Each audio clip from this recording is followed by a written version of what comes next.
everyone! My name is Gavin, or at least that's what I'm calling myself. And, hey, Shiro, good to see you here today. I wish I could give a more energetic intro, but I just feel kind of tired and achy today. This game always I feel like it takes more energy out of me than a lot of the other ones I play. So, forgot to nudge my headphones down. That's why it's so loud in my ears right now, and that's probably why I'm talking so loud.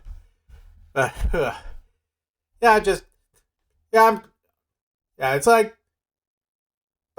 back to Staffer Case, a game about solving magic crimes with paperwork and stuff. This is going to be Chapter 4 of what I'm hoping is a 5-part series, but you never know, because the later cases in these games usually get a lot longer. Give me a second. There we go. Okay, should be showing now. But, so, fun thing I did learn about this game since the last stream, apparently I dodged a bullet, because it turns out, in this game, contrary to basically every other Ace Attorney clone under the sun, most of the cases, except I think the final one, apparently have a good and a bad ending. And if you get the bad ending on even one case, then you can't progress to the final case. So I could have had to redo a bunch of chunks of a visual novel, which would be not great for streaming. But thankfully, I think I got the right ending on all of them, where you figure everything out. And I heard they make it pretty obvious if you've screwed something up. So, with that being said, let's just dive into this. I'm hoping to finish this up within the next couple of streams, so I can... honestly, just so I can stop playing this game, because I don't want to leave it unfinished, and it's not a bad game, it's just... I don't know, something about it just always takes it out of me when I stream, and I'm kind of at the point where, I'd rather play other stuff, but I just don't like the idea of leaving this one unfinished. So, that dismal start out of the way, let's dive right in again. Okay. This one, and here we are. Case 4, Mistletoe. Oppenheimer. Okay. Didn't realize that was even the classification. The threat level applied to phenomena as dangerous as atomic bombs. In the basement of the Bureau lies a facility that houses these Oppenheimers. That is a heck of a name. I guess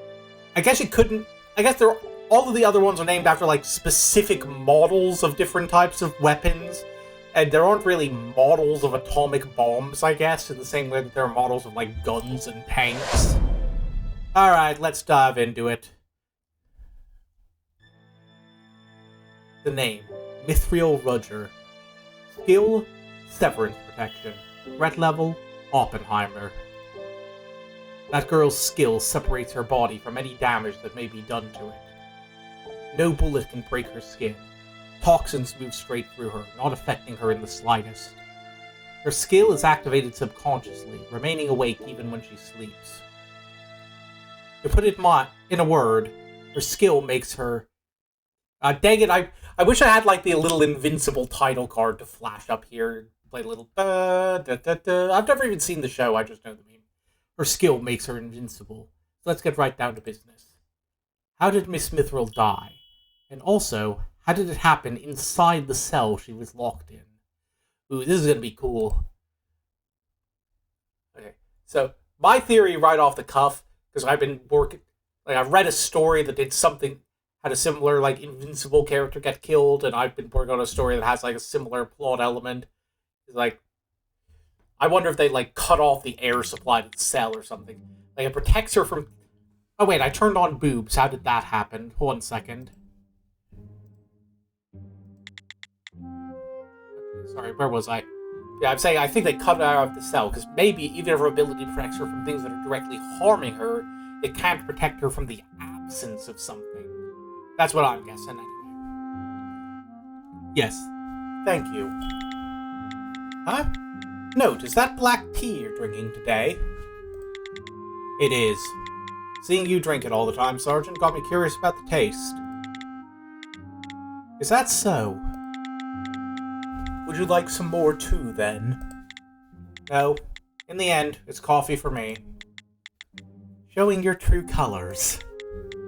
Showing my preferences, to be more precise. Look at you, really opening up.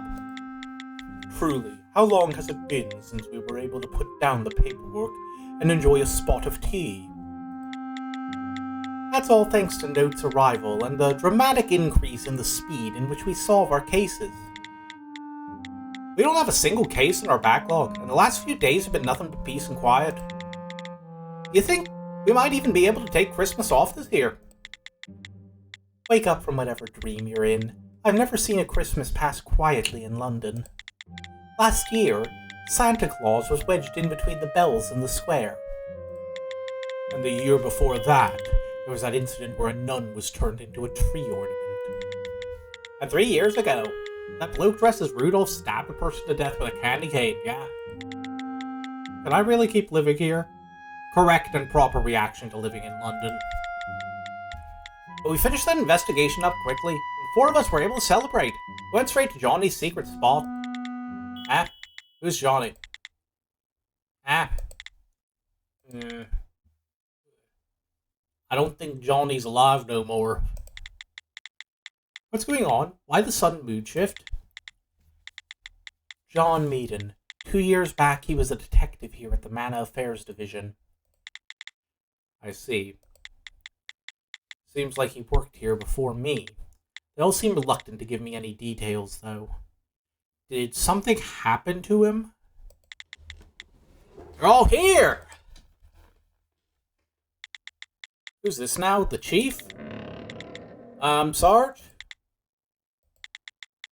Please tell us what business you have here and be on your way. No time for jokes. You've been summoned. The Underground called and they asked for the Manor Affairs Division by name. Underground? The building has a basement? We should be running. Detective Thena? Everyone make for the front door if you want to live. Calm down. Pull yourself together. There's no use running for the door. We should break through the window to make our escape instead. I don't want to die. Ugh. Is this really curtains for us? Even Detective Brian's worked up about this. What sort of place is this underground they're talking about? The Bureau's ground floors manage and control the phenomena that happen out there in the world, and we try to reduce any shockwaves they may cause. However, the work of the ground floors is nothing but a show we put on for the normal folks out there. The real Bureau business happens on the basement floors. And, what real business might that be? I guess, human experiments and the like? And the like. Only the people in the underground know exactly what goes on down there, and no one who goes down there returns to the ground floors. I mean, that last part's just a rumor, but such a long-lasting rumor must have truth in truth. So what does that mean for us now? We savor this cup of tea, because it may be our last. Just as I thought, I should have had a coffee.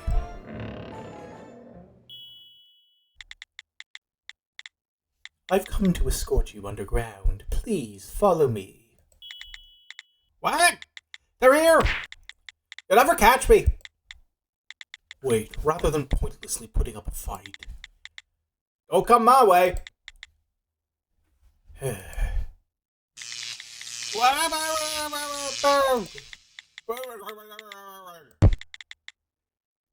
Me too. This is Mari. I've restrained the 3 who were resisting. I need 3 men to carry their unconscious. Will I only need 3? Yep. Requesting 3 men. I'll lead the rest of them downstairs.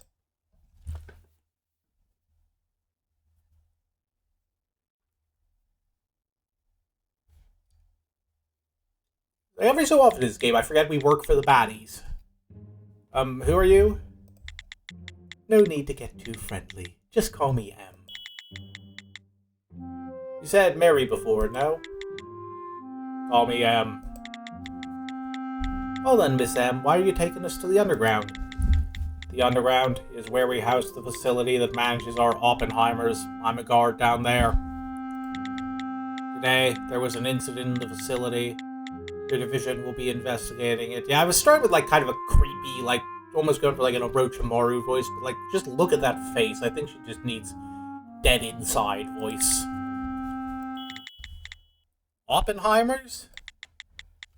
Note, you've memorized the threat levels set for phenomena, right? Yes, there's unarmed for the people viewed as harmless. After that, we have Bowie, Colt, and SDN from lowest to highest, right? That's right. Out there, people think that SDN is the highest threat level. But in truth, there are 2 levels higher than that. There's another one? One threat level higher than SDN is Oppenheimer. Oppenheimers pose a threat at a national level. Thus, it's the Bureau's job to capture the Oppenheimers and isolate them from the rest of society.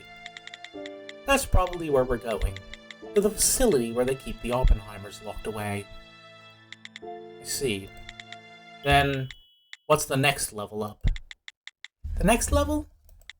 You just said there are 2 levels higher than STN, didn't you? What's after Oppenheimer? I think just Death Star, I guess. I said nothing of the sort. Oh, you did too. Did not. What are they trying to pull? You two should really be getting ready for this next part. From here on out, I'm going to have to blindfold the both of you. Okay?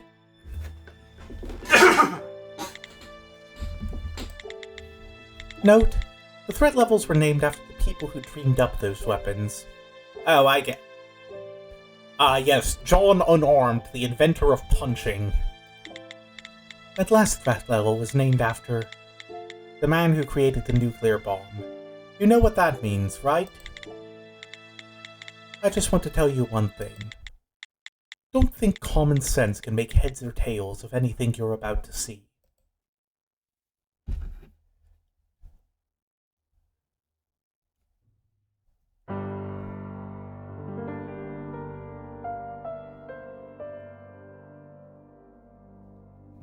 More arguments. Okay, hold on. Actually, I want to Google something. I want to double check and make sure I'm not making a fool of myself here, but I have a very silly theory. So, we know that the classes of weapons are named after, like, the people who came up with the idea. Right? So, the question is, what is... It's Oppenheimer because a nuclear bomb is always, like, top of the thing. Yep, I got the name right. Just finished my Googling. So, with that in mind, the question is, what's the next level up from a nuclear bomb in terms of destructiveness? What is obviously the most devastating weapon imaginable would be the Solar Night bomb. The Solar Night bomb, a weapon that ignites sunlight, as envisioned in the classic sci-fi movie masterpiece, Plan 9 from Outer Space, and therefore, the threat level above Oppenheimer is Wood. After director Ed Wood. You're welcome. Here you are, an Indian black tea called Assam, grown in a Bureau-certified tea garden. Could you hand that one to me, please? After that, we've got coffee made from beans grown in strict conditions down in Panama. That'd be for me. Thank you. Finally, 5 gallons of tap water. That would be for our friends lying here, please.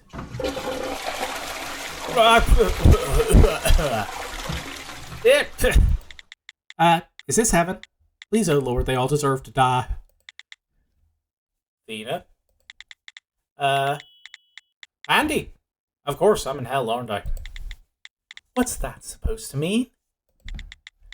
Where on God's green earth are we? The Bureau's underground section. This is the underground, but it's so bright.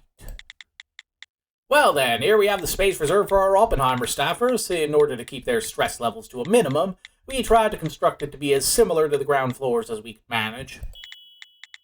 Oppenheimers. There were Oppenheimers under our feet this whole time? I guess the chief knows a little about what goes on down here. It's as the chief said. This facility was built to manage the staffers who were designated the threat level Oppenheimer. They summoned us down here to investigate a murder that occurred in their facility. A murder? Inside the Bureau? That's right. Let me fill you in on what Note and I have learned. Yeah, crank that guitar. At the time of the murder, this facility held 4 people with the threat level rating of Oppenheimer.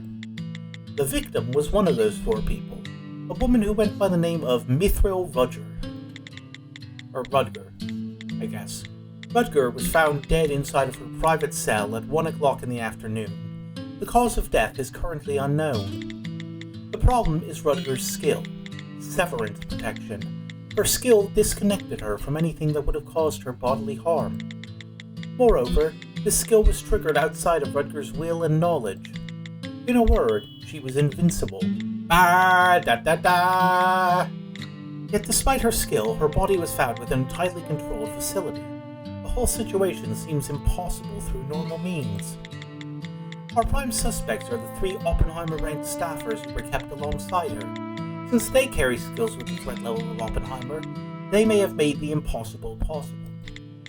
Our job is to meet each one and find out who was able to harm Mithril. That's why we were brought down here.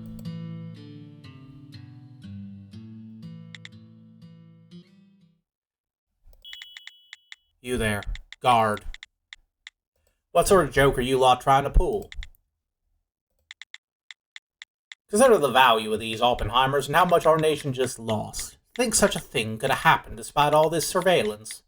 This sort of occurrence is simply unprecedented now.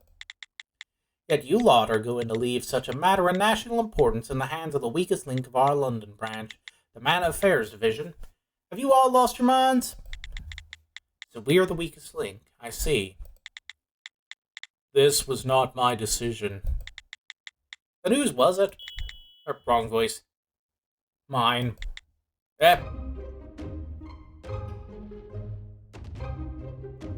Oh, gotta find a voice for this guy.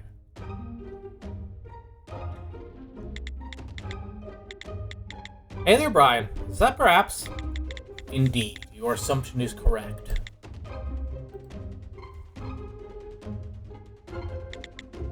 Who are you exactly? Out here like a dripless Colonel Sanders? What are you saying? This is...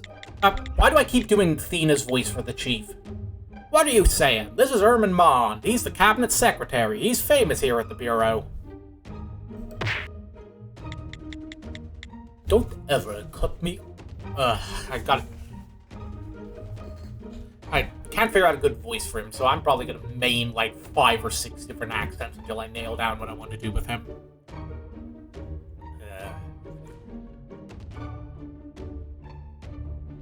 Don't ever cut me off again. My apologies, sir. He didn't cut anyone off, though, did he? He said what I was going to say, so he did indeed cut me off. What was that for? To make a direct show of the fact that I am in a position to use violence whenever I please, and without reason. Actions are more effective than words. One thing's for certain, you can immediately tell he's a higher-ranking official. Cabinet Secretary, sir, I'm beside myself for forgetting the contribution you've made and founded the Bureau. I deserve your best shot. Hit me again. Wow. Bending over backward less than 5 seconds after a guy whacks you for no reason? Seriously, the man takes opportunism to the level of a phenom. I see you're all listening back there. As you may have figured out by now, I am the one who called you here. My word, and what an honor that is. We've had an incident that we can't quite make sense of. And I heard that you are good at finding oddities, yes? Yes? That's our specialty. Chief, I'd love it if you'd shut the fuck up for a second. From this point forward, this investigation is all yours. Blue hair over there will fill you in on the details. I tried for German and I think I'm landing in French. Sunglasses here does not look like he'll be much help, so he can come share a meal with me. Pardon? Oh, of course, I'd be honored. You lad, you have had your spoke on you, yes? I do, sir. Keep it turned over. I want to hear everything. I'm giving the four of you 2 hours.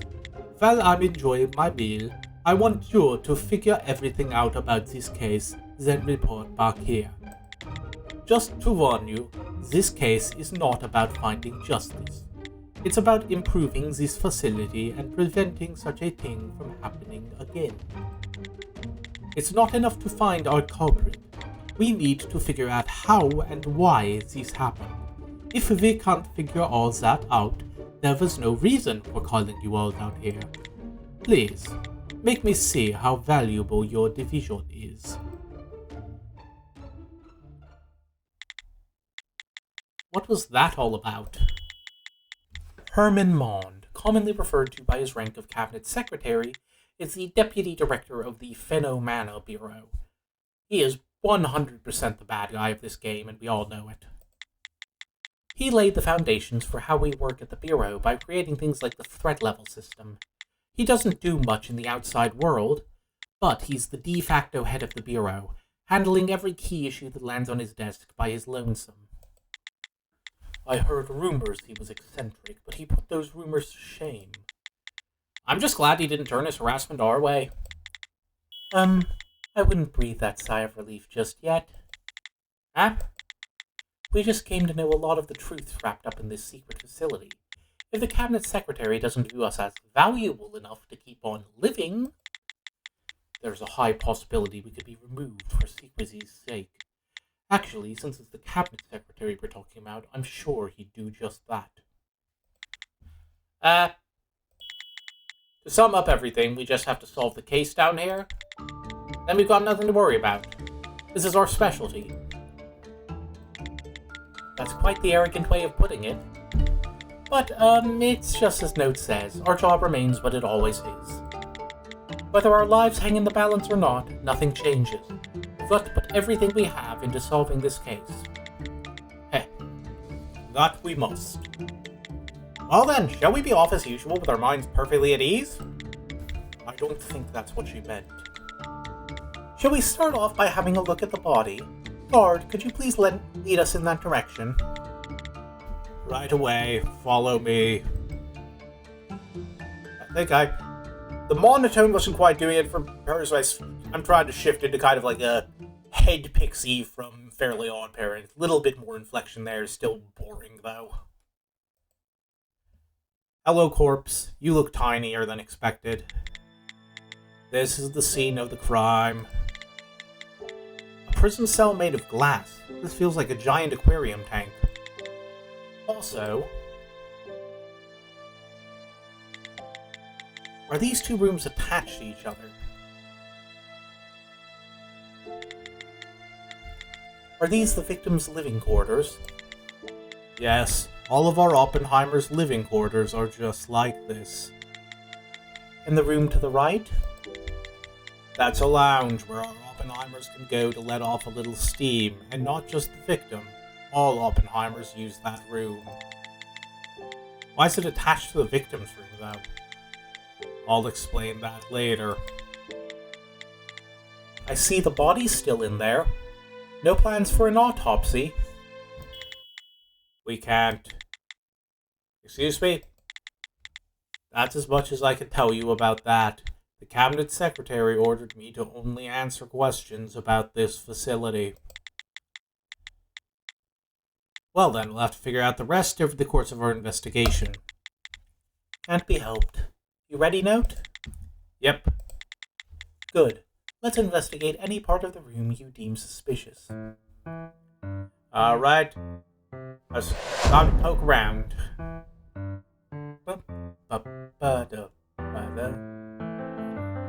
Alright. Suspiciously folded bed sheets? That's the victim's bed. I hear the labored breathing of someone in pain. The more recent the memory, the worse the sound. Was the victim dealing with an illness or injury?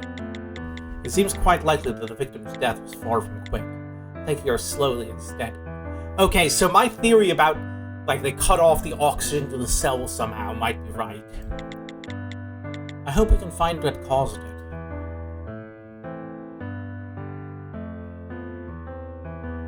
Check the drawer. Surprisingly, it seems as though she's been provided everything she needs. Actually, she's better stocked than we are in our office. Most of these are top-shelf products. Yet, there's very little trace left on everything. Was the victim a stickler for cleanliness? That's rather odd. I'm getting almost nothing from their memories either. There is a note in one of these drawers. The marks on the paper, it looks like she was counting something. 42. Indeed, it looks like something you often find written on the walls of a solitary confinement cell. Maybe it's because I haven't seen my fair share of solitary confinement cells, but I can't think of an explanation for this. Again, quite odd. I can read memories over the span of an entire month, but I can't read any sign of this drawer being opened. I don't see a lot of other ways she could keep herself entertained, so to not use this drawer for a whole month, what did she do every day? Well, let's poke the body. Come to think of it, this is the first time I'm seeing an actual corpse since I joined the division. I think Thena would beg to differ. She executed someone in front of you once. Normally, the police would have already carted off the body. My apologies to the deceased, but I can't make out much with her like this. I'll have to turn the body. You're surprisingly calm about all this. I guess after the last body, you're just react easier. I should know. I've seen, I lost count. Back home, I saw a few bodies that were closer to Swiss cheese. The more I find out about the place, the more surprised I am to know you live there. Now me, I would have gotten like a house on fire there. 1, 2, 3. It won't move. Come now, what a weakling. Move over. Besides the fact that I can't move her at all, it feels like I'm not even grabbing hold of the body. Is she still alive, or is her power active even when she's dead? They said that the victim's severance skill happened without her knowledge. No way, so even though the victim's dead, her skill is still active? It's not that the guards left her here on purpose, it's that they can't move her. Well, now we have to assess the body based on appearances alone. First things first, I see no signs of a struggle on the body, so it's impossible for her to be injured regardless. I can't get a good look at the victim's face, but she looks like she's nothing but skin and bones. Okay, let's record what we know so far then. What? Are you not going to read the memories of the body? Sorry, I can't touch people. Ah, right, sorry. No need to apologize. It's due to my own shortcomings. Just the circumstances I find myself in have my hands shaking like leaves. Even in such a dire situation, the sergeant can't touch the body. This doesn't seem like a simple matter of reluctance. Did something happen to her?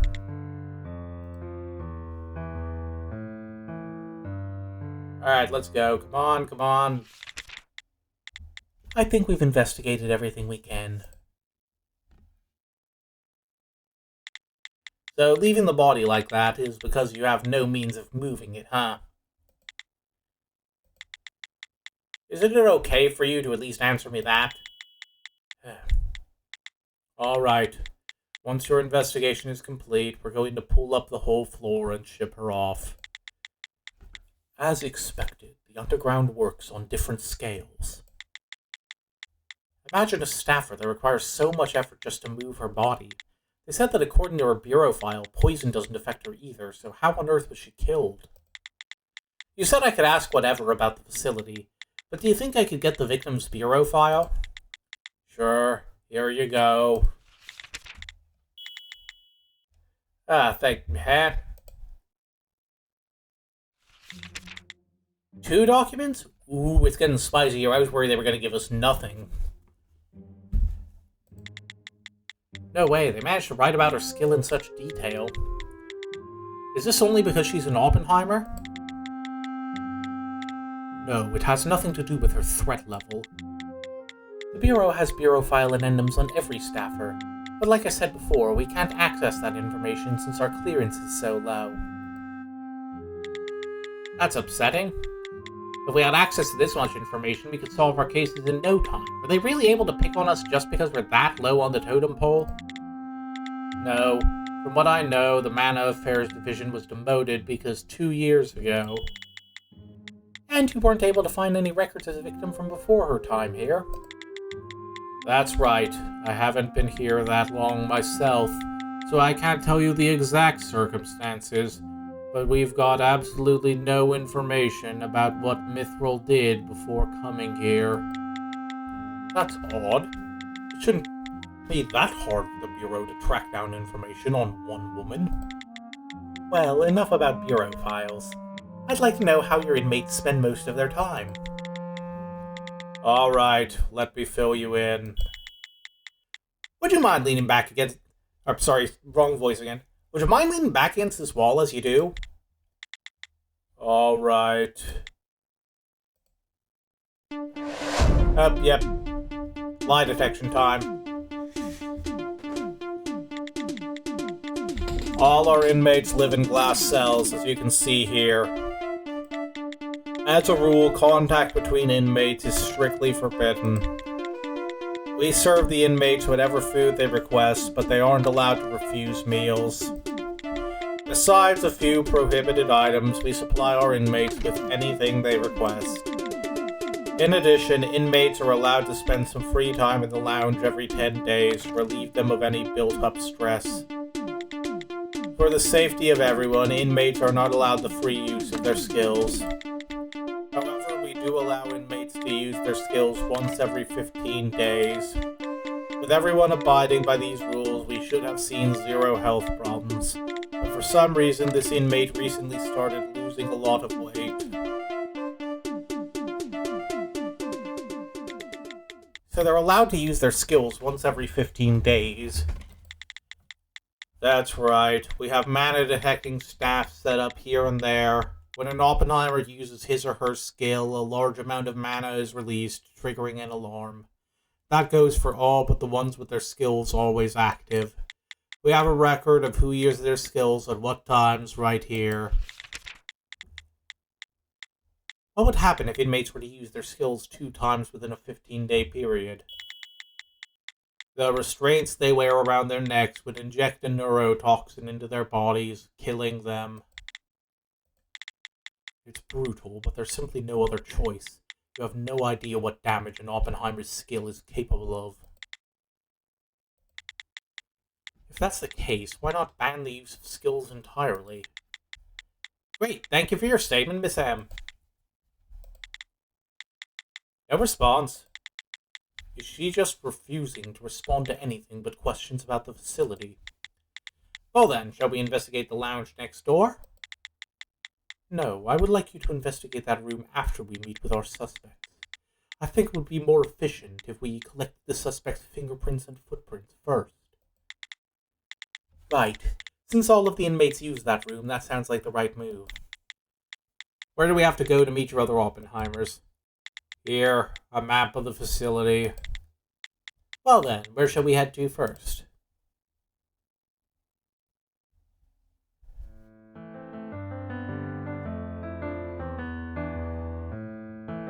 Oh, we can actually choose where to go. This is like new levels of actual gameplay for this game. Usually we just kind of wait until we get to do a deduction. Okay, let's go counterclockwise. We gotta end on Doug. Okay, Barafin's room.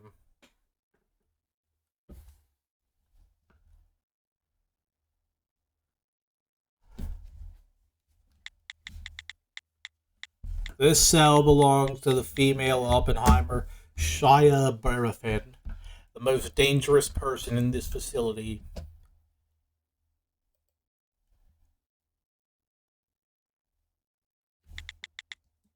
That woman. It looks like she's whispering something behind that glass wall, but I can't make it out. Is it soundproof? That woman has already tried to escape this facility 6 different times. I would suggest keeping your distance as much as possible. You could fall victim to her skill. What skill is that? Here, her bureau file.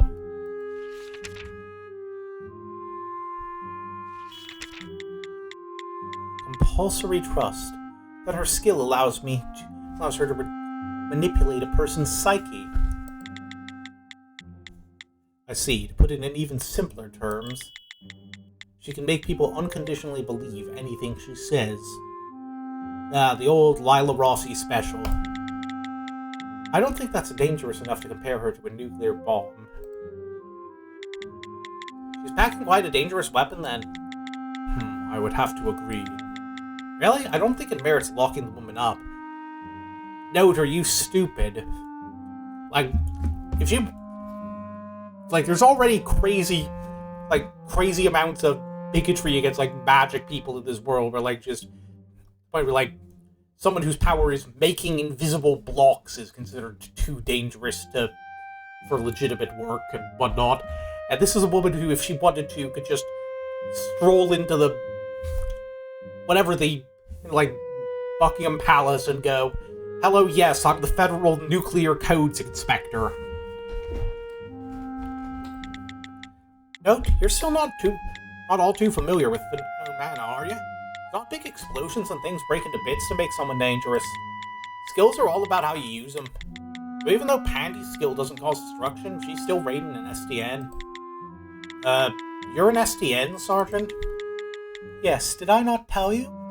Okay, so we gotta figure out what her skill actually is at some point, because there's no way that...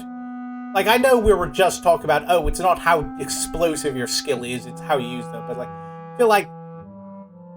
feel like it's a bit much to compare psychometry to a tank. No, I guess I never asked. That's higher than I imagined. But you're not able to see clearly into the past, are you? It's not like you can get any visual information. Well, that may be true now. Back when she was able to touch bodies. Oh, yep, there we go. We're getting plot hints. Hey. Right? You never heard that. Never heard what? Back to business. And speaking of this Shia Barafin's skill, being able to manipulate a person's mind normally ranks a staffer at STN or higher. That's because they could manipulate other staffers into using their own skills. But according to her bureau file, Barafin is able to control a number of people at once. Plus, it looks like she has a nearly unlimited range. On top of that, if you were able to record her skill onto some sort of voice recording, she could manipulate the minds of hundreds of people at the same time. I see. I can understand the danger now. So if we were to jump into a conversation with her, she could manipulate us as well. That puts us in between a rock and a hard place. It's going to be difficult to get her statement. I would also like to get in there and investigate her room, but that's going to be a chore with her in it. That won't be a problem. Did you kill her? I would have done it if you'd asked. Just a little something to put her to sleep from her neck restraint. We'll move her somewhere else, so just tell me when you've finished looking around. Since her skill can even work through a recorded version of her voice, I'd rather not use my skill here. Brian, I'm leaving this to you. Indeed, I'll do what I can. Alright, nosing around time. Let's see what she's got. It's I wanted to make a joke about, that actual Cannibal Shia LaBeouf song at some point, but I couldn't fit it in anywhere good. What do you see? It's almost too obvious to mention, but I can only see Barafin's footprints in here. None of her movements look suspicious either. Wasted effort. Wrong voice. Wasted effort. there are smudges on the glass. Whatever it is, it's sort of slick. Maybe lotion. Why was it only smeared here? No, it wasn't smeared. The trace makes it look like it was scrubbed off. So it was erased, scrubbed away like a stain. Seeing as though it's almost dry, it's been here a few days. I think it might be related to our case. Okay, so there was something got spritzed on the glass. Like the hatch. Huh? Was something like this in the victim's room too? That's how we pass her meals to her. Compared to our other detainees, making any sort of contact with paraffin is dangerous, so we even have to be careful at meal times. So, this was installed so paraffin's voice doesn't make it out of this room. Could other items be passed through here too? I don't think that's the case. The only trace I can detect is that of a tray used to serve food. And I don't see any possible way it could be used for anything else. And the top of the shelf? It seems that the items on this shelf were used just a little while ago. I checked, but I don't see any signs of a pen around here. That's probably a prohibited item for her. After all, her skill can be transmitted through written word as well. With each escape attempt, the restrictions probably grew tighter. None of the trace evidence is standing out to me.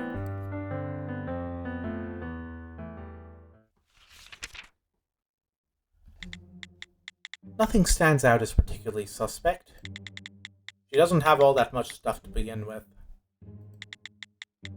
I bet they limit the amount of personal effects you can bring in here. I think that lounge will have more for us to investigate.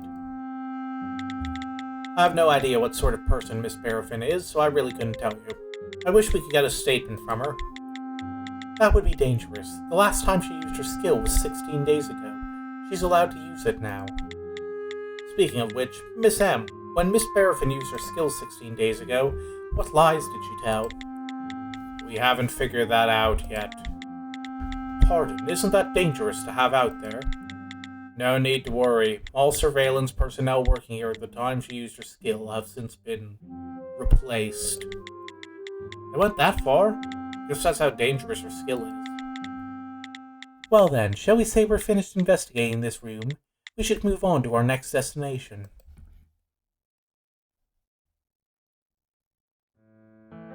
Alright, Elroy, let's check this out.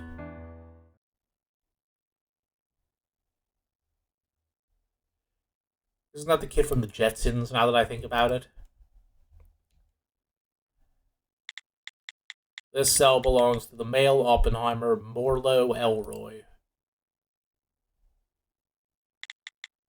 There's something that strikes me as free-spirited about that guy. His look makes me think I'd see him hanging around a summer resort. His looks makes me think he'd steal your girl away. That's quite the rude first impression to have. You think you'll say that after he steals Pandy away from you, Note? What are you even talking about? Shall we introduce ourselves? Hold up, I'd like to speak to him first. But of course, my dear sir. Suddenly calling me sir out of nowhere. Hello. Yo, bro, long time no see, muchacho. Huh? Are you talking to me? Of course I am. Well, hell then, once more I'm at your beck and call. Haha. The way this man speaks gives me weird old guy vibes. He sure is treating Note here with an air of affection. That's no good. Is Note even capable of returning the sentiment? Note, do you know this man? No, this is the first time we're meeting. Makes sense. It wouldn't be easy to meet an Oppenheimer out in the streets. Indeed. Are you sure you have the right person? Yeah, I'm sure, Detective. No trick case, right? Perhaps it's that Elroy here bet a different detective case. What do you mean by that?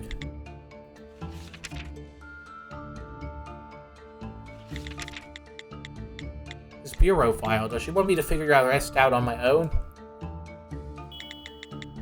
Okay, hold on.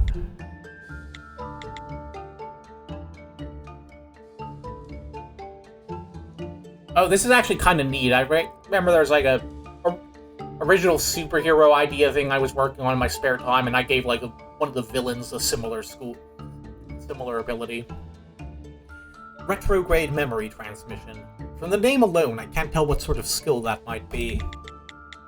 Let me explain in layman's terms, bruh. It's time travel. Time travel? Like with a time machine? Right, I can travel into the past. That's basically what my skill entails.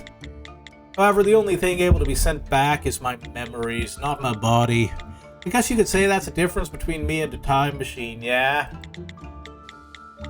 So you're able to transmit the memories of your present self into the past. That's where the retrograde part of the memory transmission comes in. No, that can't be. A skill that transcends time itself? Such a thing even possible? Up until this very moment, I've never heard of such a thing. However, such things can be possible for an Oppenheimer. Right, I get it now. I know how you know me, Mr. Elroy. The moment you came to know my name is right here.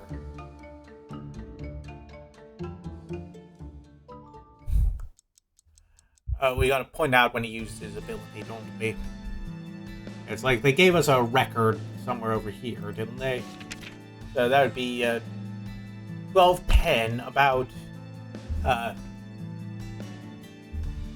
14 days before the person died.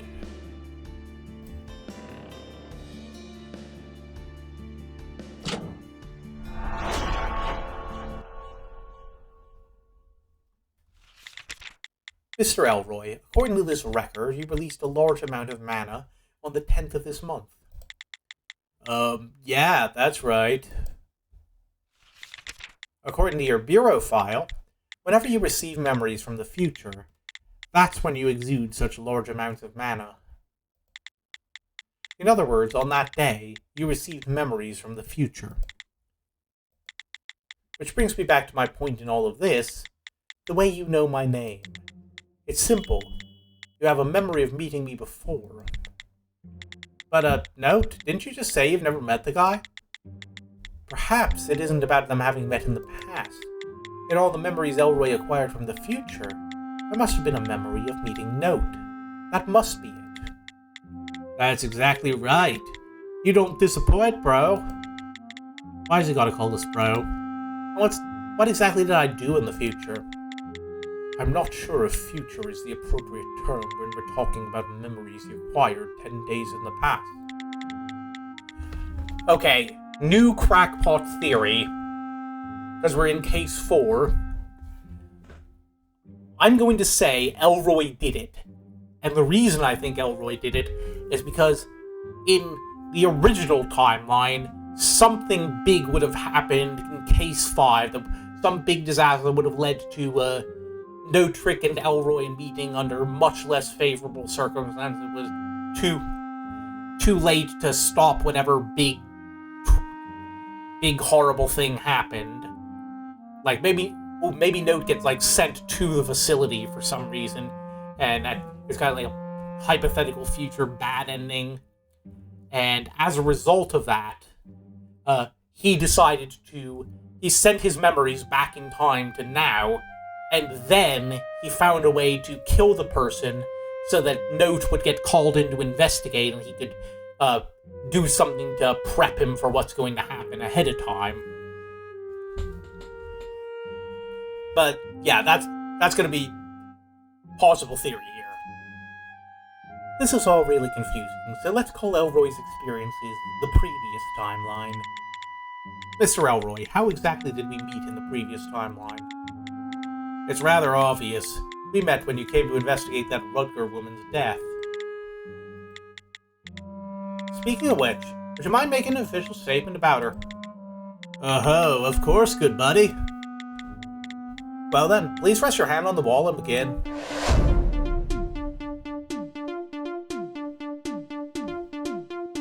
I'm getting a headache for some reason. Lovely.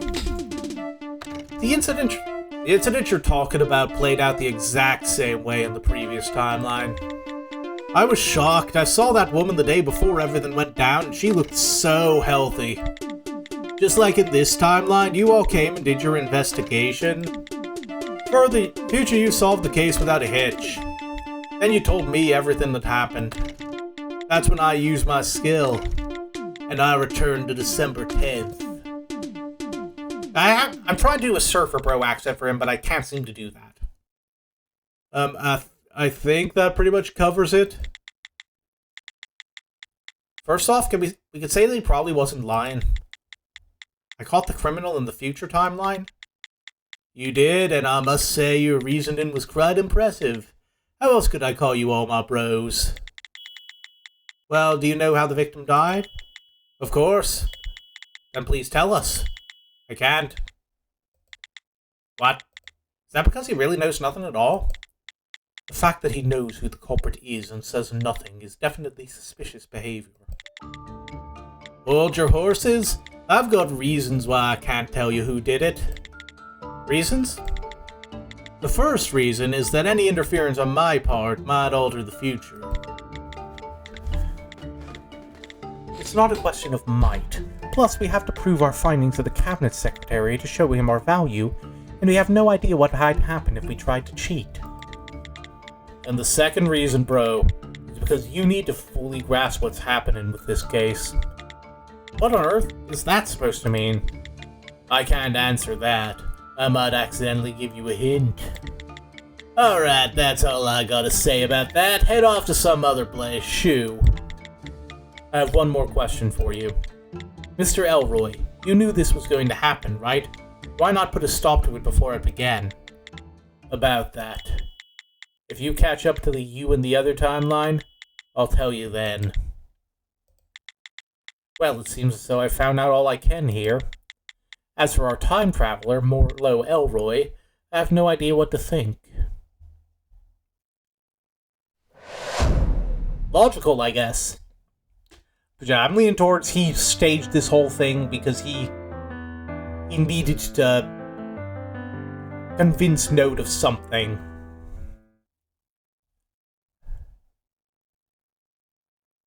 Okay, Doug, what do you got for us?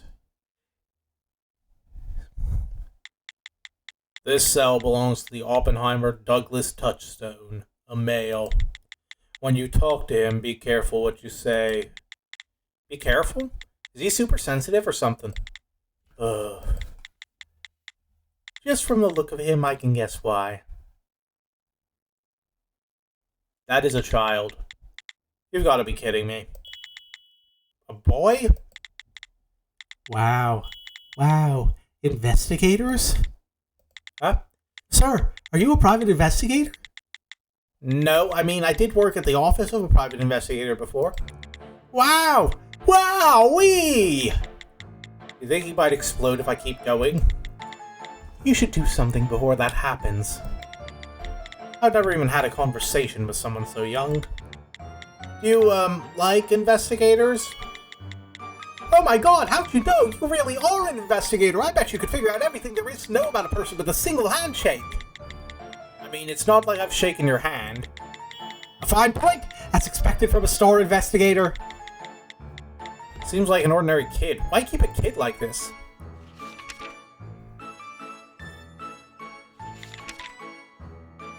I see. Douglas Tug Touchstone. Skill, causal object formation. He can make anything he desires. He can make anything? Dangerous indeed. If someone were so immature were to fashion some sort of weapon. Yes, but the scariest part of his skill is that every item he creates has a direct effect on those around him. An effect? Once when Doug made himself a cake, no one around him thought that a cake appearing out of nowhere was the slightest bit odd. They all thought the cake had always been there. They believed it was a cake his parents had bought for him.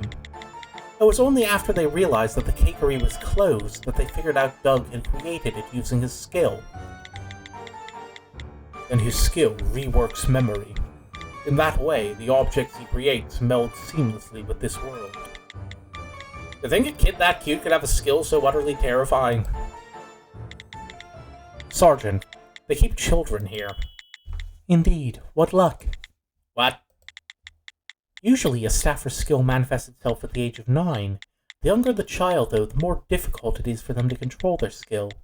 There are even times when they activate a skill unknowingly.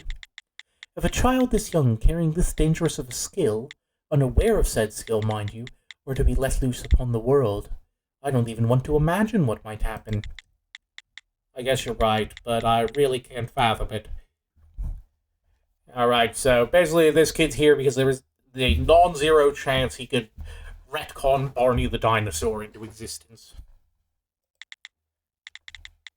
Note, this is a world where babies come out of the womb wielding nuclear missiles. That's a way of putting it, certainly. It's better if you don't fathom such implications. It's enough that you simply understand that they're possible.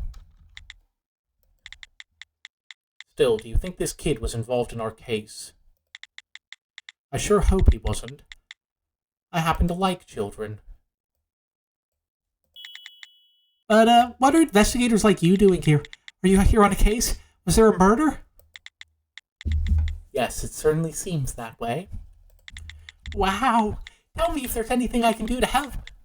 I've read all those books over there, so I'm real smart. Miss Mary said so herself. Would you like to help us out now? If you could recount the events of the past few days, that would be a really good start. Oh, sure, yeah.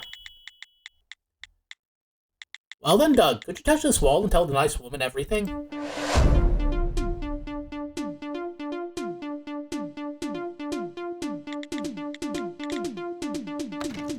I'm sorry, 1 second. I came here about a month ago. I haven't gotten into any trouble, and everyone's real nice. I haven't even used my skill once. Whoop, that was a lie. I haven't had any long talks with anyone either. Whoop, another lie. I've been good, huh? I think I get to give a witness statement to a bunch of inspectors. Feels like I'm a character in a novel or something. How exciting. I've always wanted to be a suspect in a case. And also, that should be enough.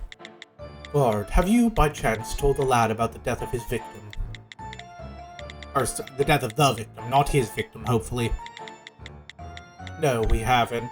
He's at an age where he's not great at controlling his emotions, so we figured it'd be better if he didn't know. Well, I made a record of his statement. Nothing's easy with kids. His statement's a mess. I think it's enough, though. We can at least get a sense of what's going on.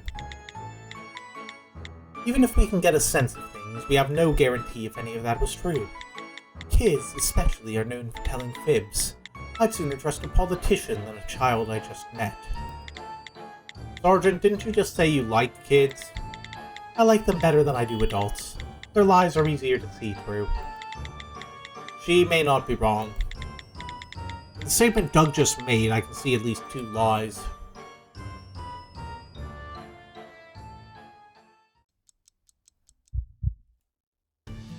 Alright. Let's see here.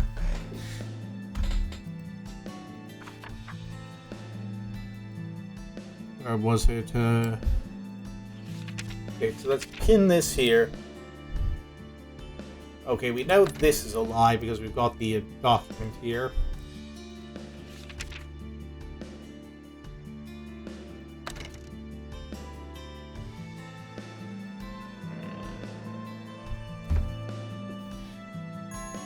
Wait, really?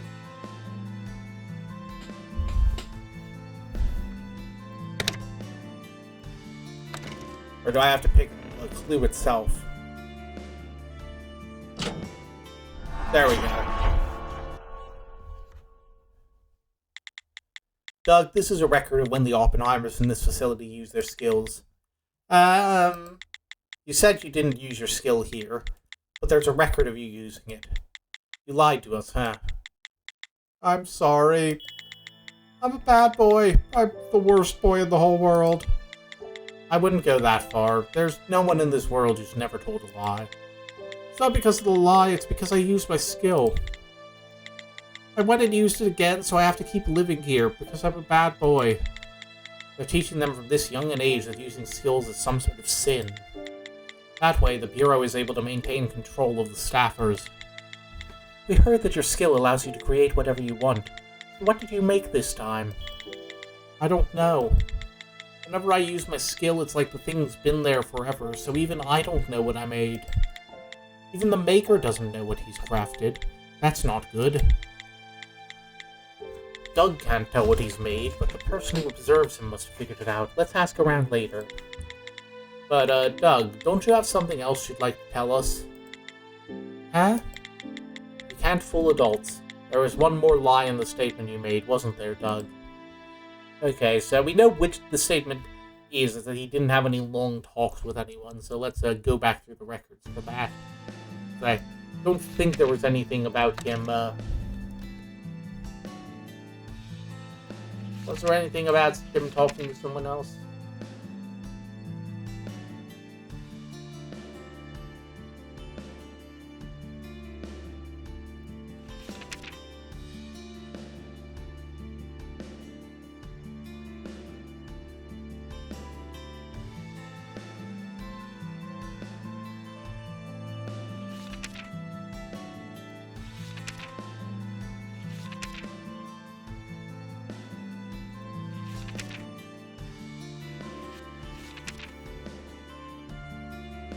Do I just pinpoint the heartbeat, I guess?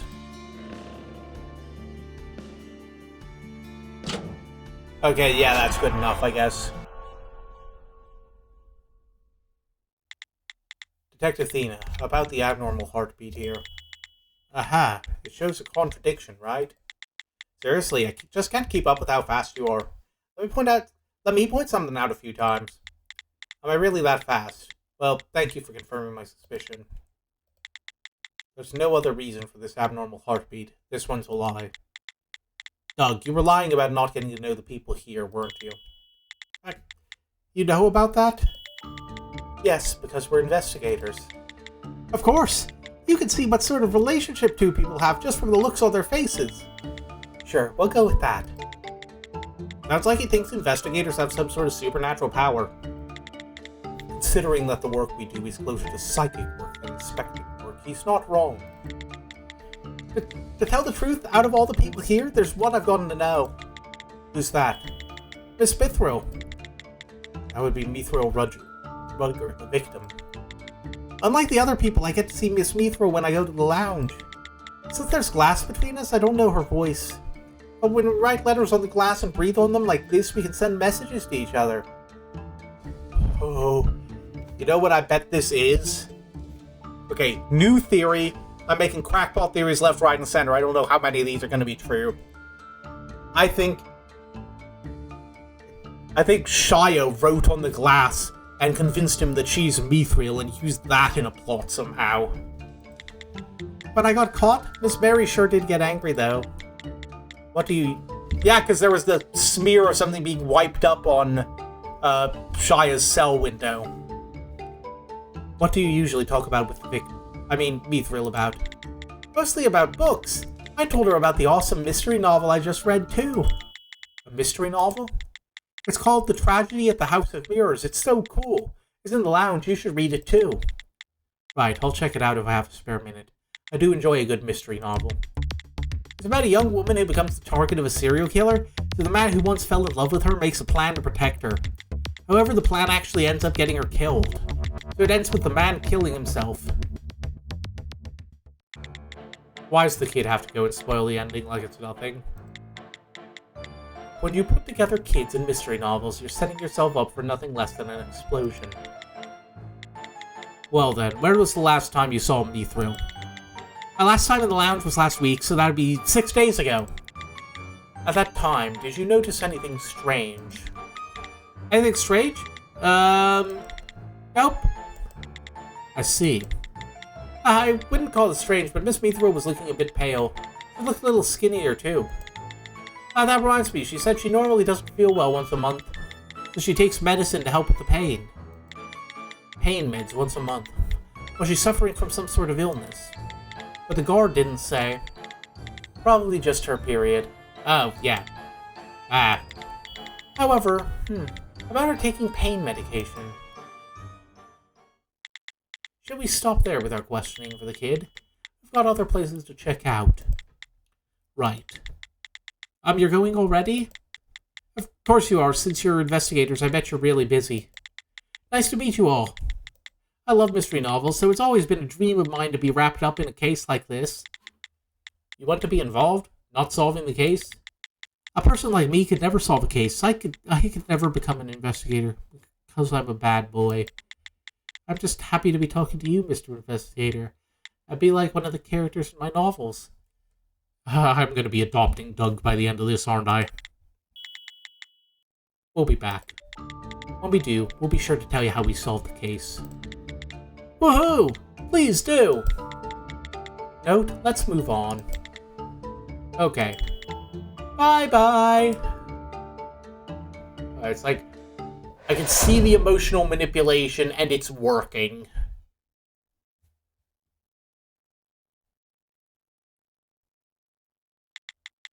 We've met up with each of our suspects now. And seriously, not one of their skills make a lick of sense. I'd have to agree. They've completely changed the way I perceive phenomena. Sergeant? Yes? These Oppenheimers. They're not locked up here because they committed a crime, huh? They're just forced to live out their lives here because they were born Oppenheimers. I know it's for the safety of the world, but is this really okay? Did I say something weird again? No, you just hit the nail on the head. You're clearly in the right, and the three of us are in the wrong. I'm ashamed to say it, but life as a staffer in London seems to have desensitized us when it comes to morals. When I was young, I got so angry with how irrational all this was. Then one day I just resigned myself to it and started thinking there was nothing I could do about it. Besides murder. Murder seems to help a lot with my issues. Note, it's because you grew up outside of London that you're able to see us turning a blind eye to everything. Of course, since it's you... Why are you looking at me like that? Just because. Well, let's talk about this later on. After all, if we don't solve this case, there might not be a later on for us. Right, let's do that then. Next, we should return to where they found the body, right? Yes, to the room next door. We've got a lounge to investigate.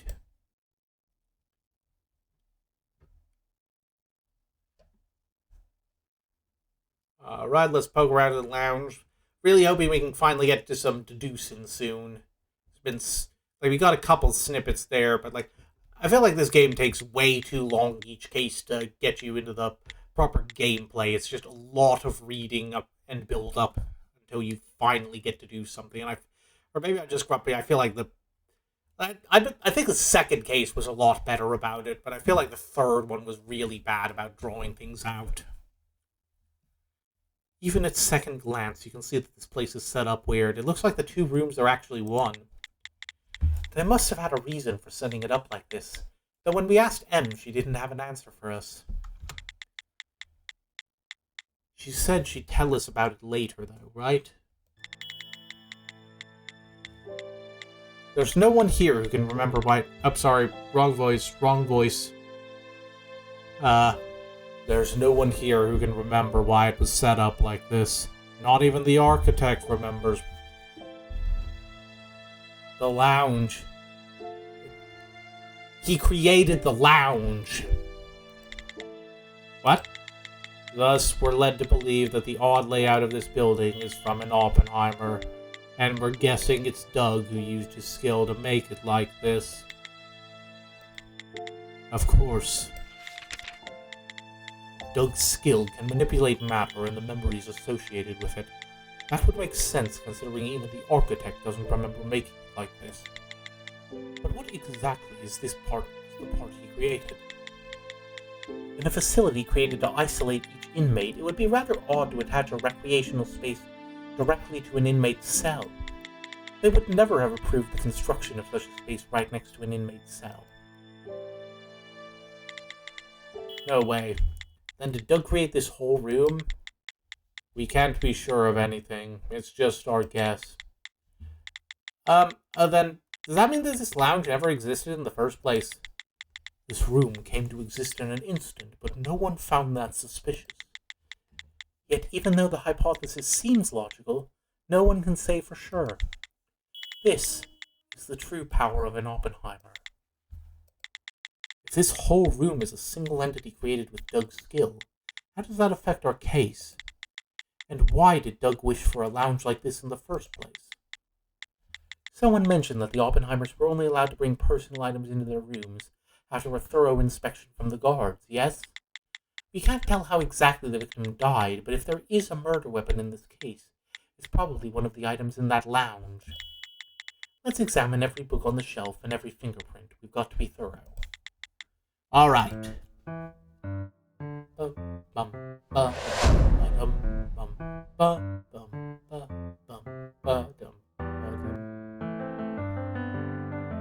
Oop, obviously discolored book.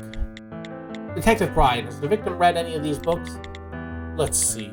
There are prints on most of these books, but there's only one book with our victim's prints on it. And the title, The Tragedy at the House of Mirrors. I've heard that somewhere before.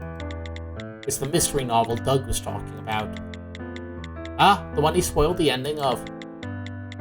This is the only one with the victim's prints on it. Yes. Maybe she wasn't a huge fan of reading. Huh? What is it? Someone wrote something down. It's on this page. Looks like your average illustration to me. I don't see anything that looks like letters.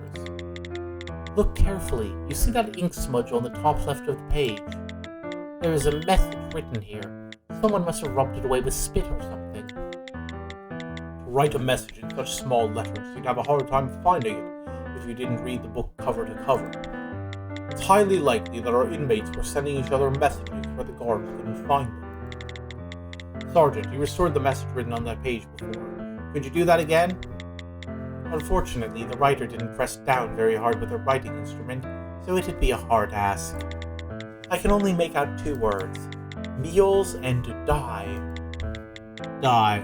Then this could be related to our case. I'd say I'm about 90% certain you're right. If only we could figure out who wrote the message. Could you figure that out, Detective Brian? No. When whoever wrote it closed the book, all the trace was compressed into nothingness. It would be hard to figure that out with my skill. Ah, there's something tucked into the back page.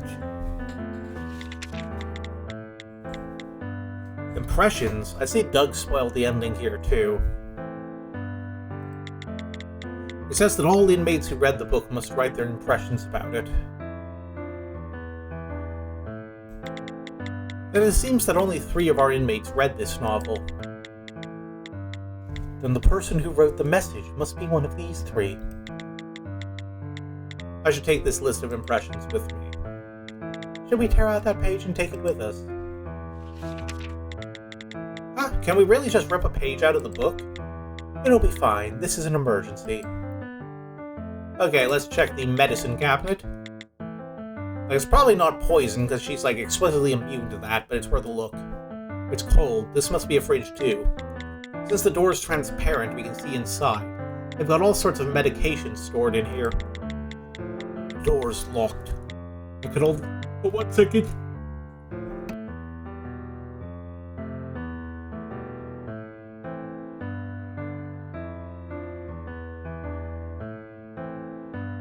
Sorry, had to mute real quick, had to sneeze. The door's locked. I can only see M's fingerprints on the lock, so it seems as though our inmates can't open it. Pretty obvious, really. Even the weakest of drugs can be toxic at the right amounts. Speaking of which, these seem like the strong medicines you'd only see at a hospital. Touchy. Still, it seems like it's open quite often, at least once a day. Then speaking of drugs, we have a suspect saying the victim took pain medication. Doug said she took them once a month. You think they keep poison in there too? They said it didn't work on the victim, but... This is a place frequented by our other inmates, so I doubt they keep highly toxic substances in here. Still, there's always a chance someone might think of overdosing as a form of suicide, which is why it's probably locked. Okay, floor is next. I've got footprints from all 4 Oppenheimers, including our victim. However, there were a few days between each set, It seems that no two people have ever set foot in this lounge at the same time. That's probably because contact between the inmates is generally forbidden. The oldest footprints are those of Shia Barafin, left 1 month ago. That's a while back. It seems that the other inmates are coming in here about every 10 days or so. Wait, hold on a second. Wait, would the footprints be there if it was created less than a month ago? So maybe this actually is here for a reason. Oh my gosh, you know what? I bet it... Or maybe it's the other way around. Maybe the lounge was already here, but it was the inmate that got created. The murder victim, and then she did something that made her decide to stop eating or something. I don't know. Maybe because she used her skill recently, they're putting more restrictions on her. Possibly. It makes sense.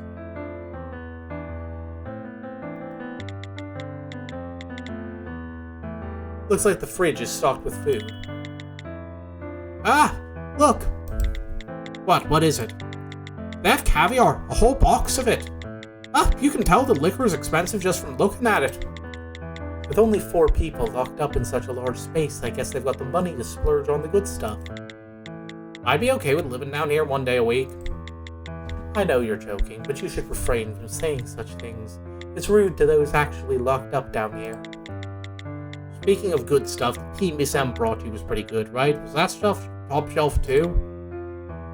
Maybe once a month. Hey! Alright, one more thing to poke around at. Let's see if we can find it, dig it up. Where is it? Oh, wait. I'm out. Here we are, a glass wall. I couldn't tell from the outside, but this wall is glass. You can see into the victim's room from in here. I see evidence of messages having been written here. I can hear breathing and feel a puff of heat. Doug did say that he wrote letters on the glass and blew on them to communicate with the victim. That's probably the trace you're picking up. Then there's a high likelihood that our other suspects used a similar method to communicate with the victim. All the detainees are prohibited from talking with each other, but it looks like the victim was the exception to that rule. There's a high probability each of our other suspects knew the victim well. Also, that could lead to a possible grudge forming from one of them. Honestly, not even letting them talk to each other just seems like pointlessly cruel. Like that, I guess maybe the idea is that if they talk to each other, they could arrange a breakout, but like, I don't know, it just doesn't feel like dickish to me. I think we've seen all that we can.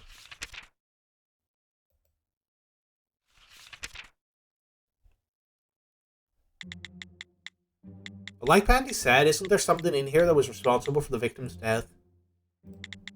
I don't see anything in here that could have passed by the victim's skill and killed her. I'm not sure a weapon that can break through her skill even exists. Note, is there anything that stands out to you? There is. Ah? The victim's skill is always in effect and normally severs the connection with anything that could harm her body. However, the one thing that's able to have a noticeable effect on her body is in this lounge. I'm wondering if the note in the book was written by Shia and it was like telling her to stop, like convincing her that to stop eating somehow. Let's see, where's our lounge?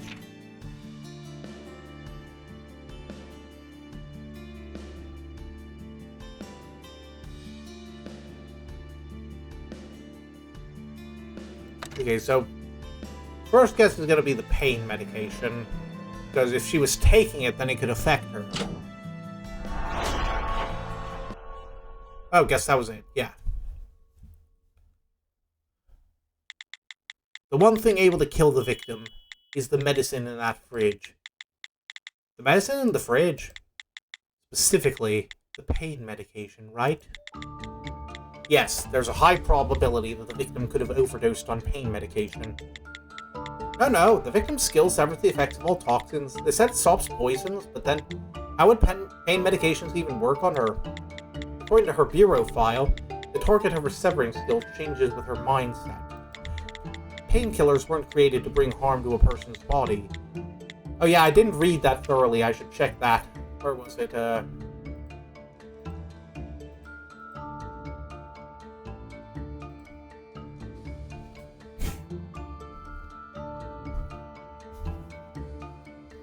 Okay, so if she doesn't consider it harmful, then it doesn't affect her. That's it.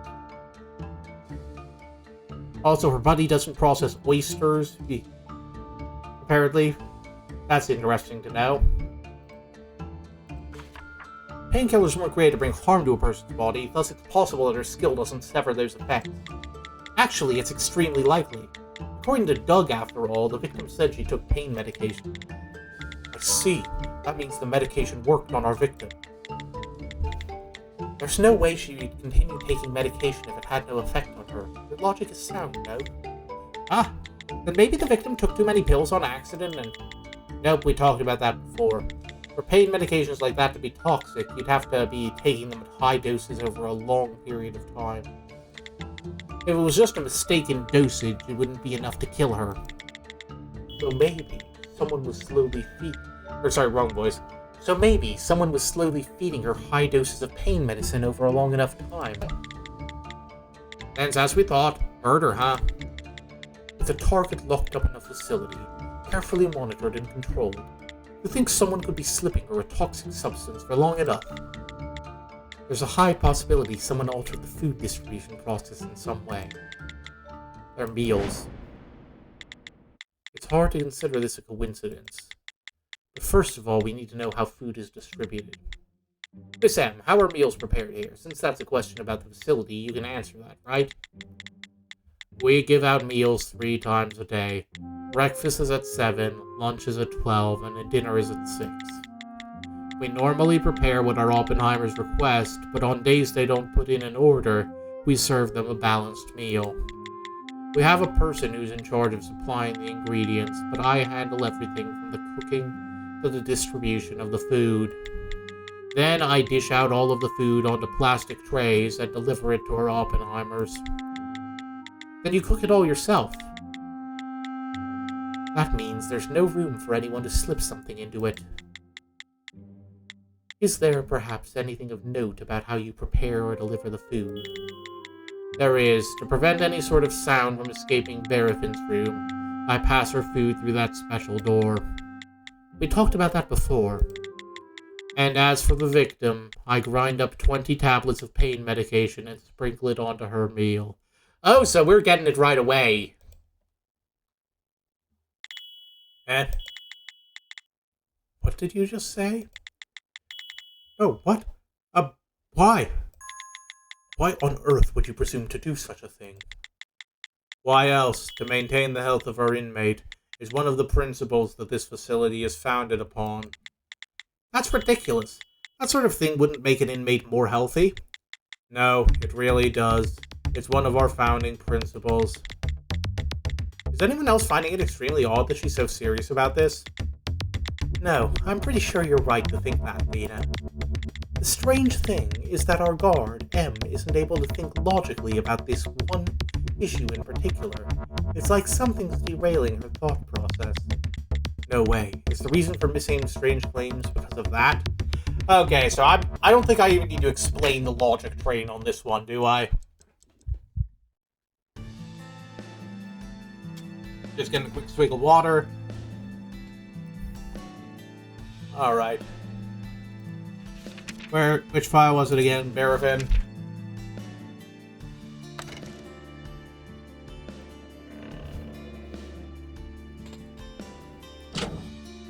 Yep.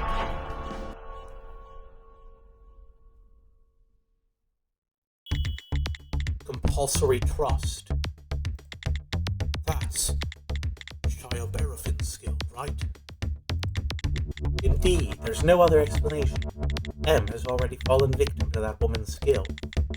For the sake of the victim, sprinkling pain medication onto her food is a founding principle here. If Barafin implanted a false thought like that using her skill, that's when the victim began consuming large doses of pain medication with her meals. That continued right up until the moment she died. Miss M began to believe that such a thing was what the victim wanted. Then, if that's the case, our murderer is... Huh? That con artist. It was rather sudden, but it seems we figured out who our culprit is. Miss Shia Barafin. She's the mastermind behind this crime. So we know it's not her, because we've still got an hour and a half of the stream left. But she's... Note. Yeah, I know. We figured out who did it, but it's not over yet. The cabinet secretary wants the specific way she carried out the crime, which, yeah, I knew it. I was going to say, bring that up, but I don't think it's her. I think there's going to be another twist. And it's our job to find that out. Listen carefully, Miss M. You've fallen victim to Barafin's skill. What? That's impossible. I mean, according to the data we have on her, it's quite obvious that I wouldn't know if I had been affected by her skill. That's right. But there's no rule saying you have to sprinkle pain medication onto the victim's food. What are you talking about? That's one of the first rules we set up. No, it's not.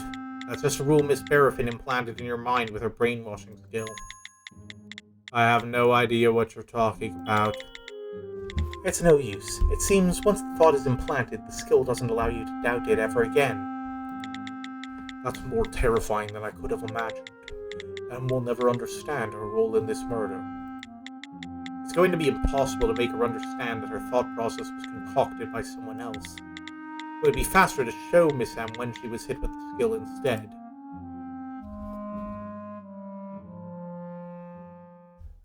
So we have to point it out on a little sheet.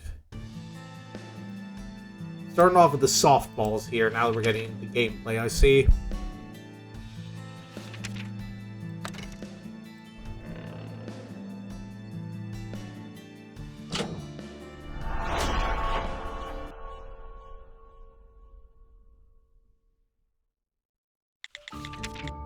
Miss M, please have a look at this document.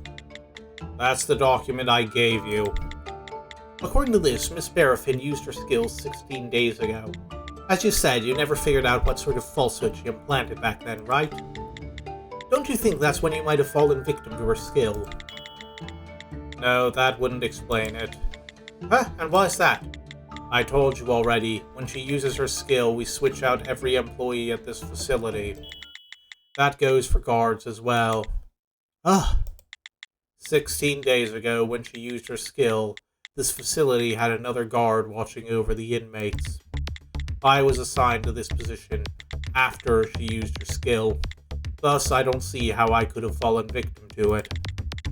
But you said Barafin's skill can be transmitted through records, too, am I right? Do you think there's a possibility she wrote a phrase with her skill and you happened to see it? But she's not allowed to have a pen or paper. Plus, we've searched this whole facility top to bottom a few times now. Saying that she wrote something out using her skill, that's out of the question. Then how'd she do it? Miss M, can you think of anything that was out of the ordinary? Even the tiniest detail? Question. If they aren't allowed to have there's no pens allowed in the facility, how did they write in the sheet in the book? Barafin's skill removes the possibility of doubt from her target's mind. If I really have been exposed to her skill, I'd be unable to recall the moment that happened. Note, any ideas? I wouldn't say I have zero ideas, but I'm not confident in any one thought. When it comes to info on Miss Barafin, we're missing too much. Well then, shall we interrogate her? Thena, we can't. I'll go in and interrogate her by myself. Then, it'll only be me who falls victim to her skill. If I detect any abnormal heartbeats, maybe it'll help you find something out. You know that's not the issue here. Up now. There's no guarantee Barafin's going to use her skill on me. Even if she were to, what's the problem? I never help when it comes to the logical aspects of figuring out what happened. Still, if someone's going to interrogate her, it should be me. No, if someone's going in there, it should be the person able to detect abnormal heartbeats, right? She's right. Let's go with Thena's idea. Okay. Sarge, is this really the okay thing to do? Yeah, I see nothing but problems coming from this.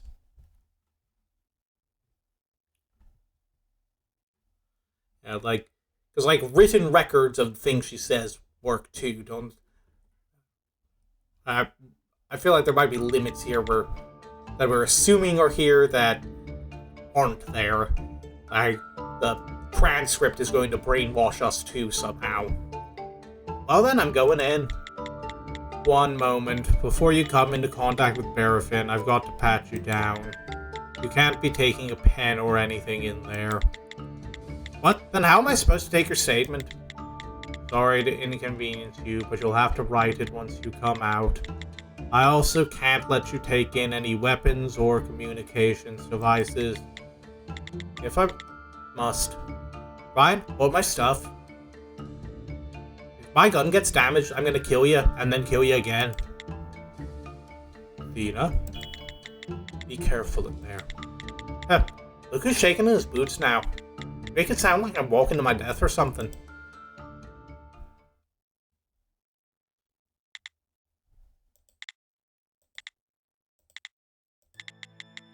I can't hear what they're saying, but it looks like the interrogation has begun. Thankfully, it looks like she's cooperating thus far. I didn't tell this to Athena on purpose, but there's a high probability our plan will work. Huh? Morlo Elroy said the note solved the case in the previous timeline, and it's clear that Barafin is our culprit. If Barafin's interrogation is fated to happen, then this interrogation will prove Barafin's guilt. Thus, it's quite likely that Athena's questioning will turn up something. A reasonable assertion. Are you mad at me? Just concerned.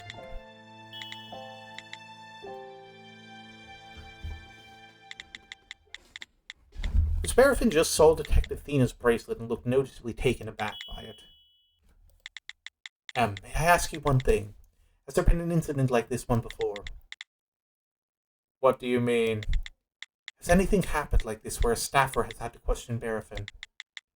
Any questions not about this facility? Has this happened before?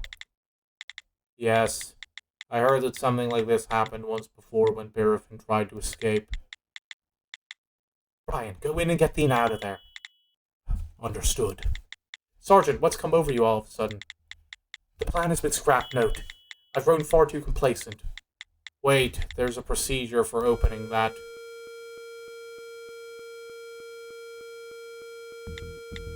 What's that sound? It's the siren that sounds when a large amount of mana has been detected, and it is digging into my fucking ears!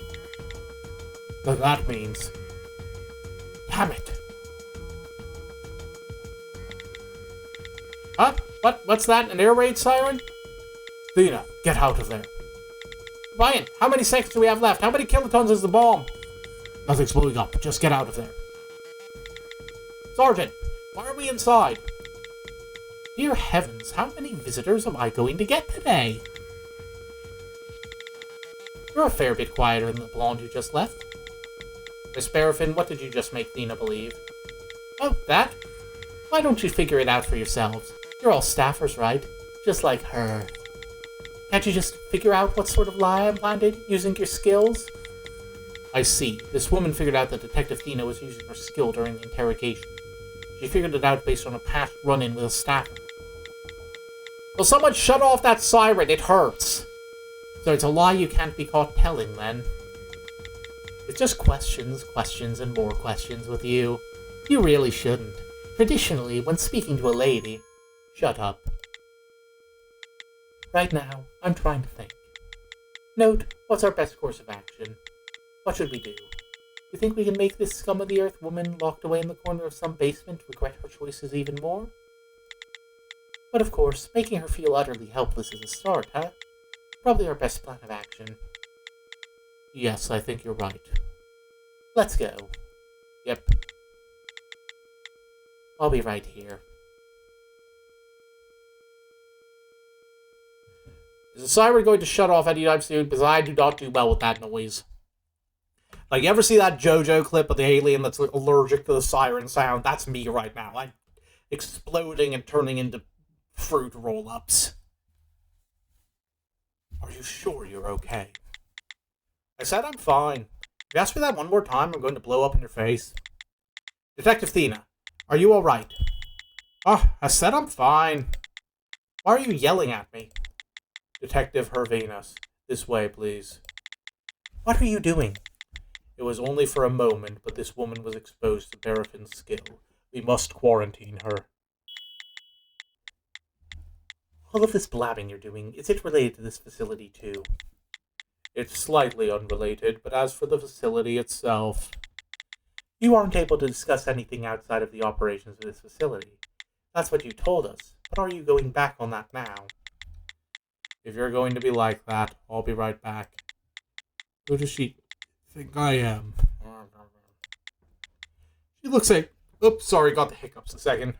She looks angry. I share the sentiment. Right. You look it.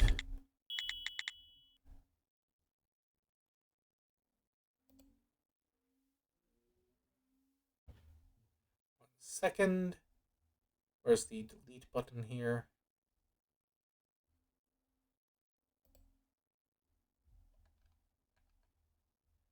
Sorry, got like a thing that got... like a spam thing that got blocked. I think I fixed it, though. Right, her statement. I need to write it down before I forget. Can you? I can, so hurry back and give me back my stuff. Let's see here. You definitely said that. Then she followed it up with this. Done. Statement complete.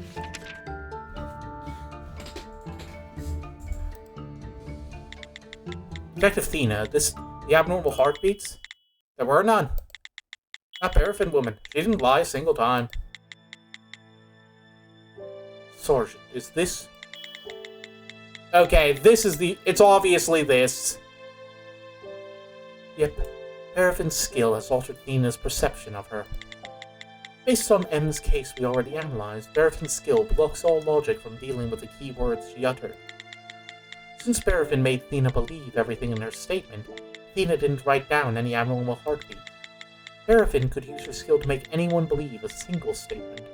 There's a part of the statement that should have been marked with an abnormal heartbeat, but it's unmarked here.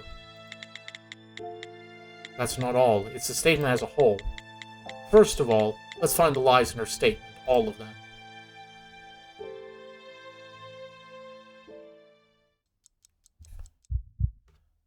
Alright. This is getting interesting, but let's, where's the thingy? Here we are. Oh, wait, no, this.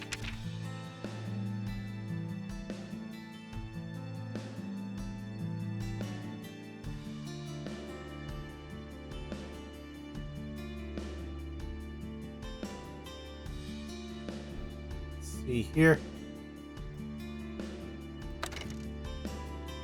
So, yeah, obviously she had the thing about, the royalty.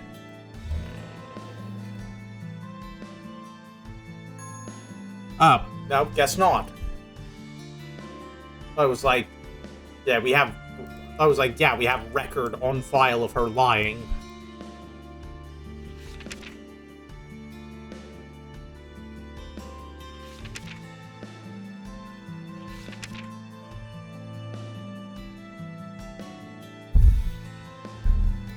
See here.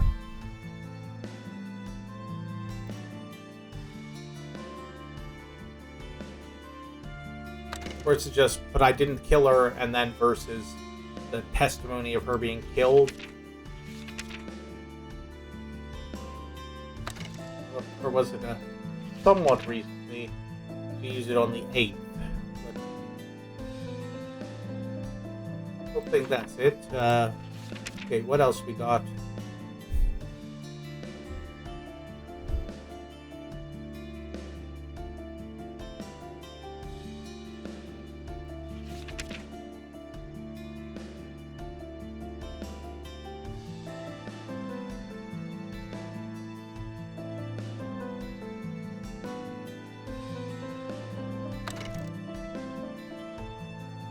Oh no, it's just, there is a record of something happening. Or I guess not.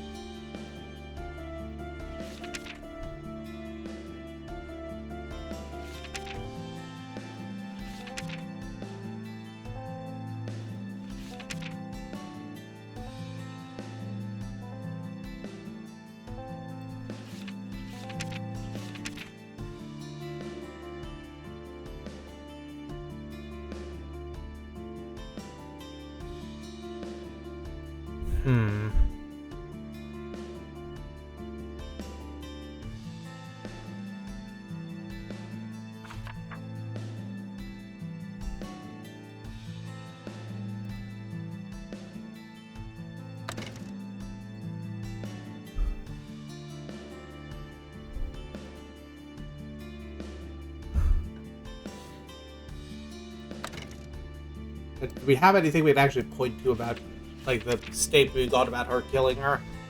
No. Okay.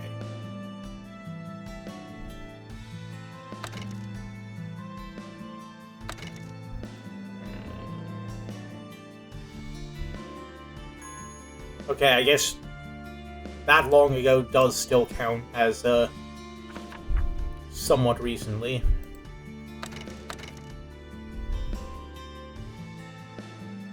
Wait, no, that is true. They were all replaced, in theory. What do we got here?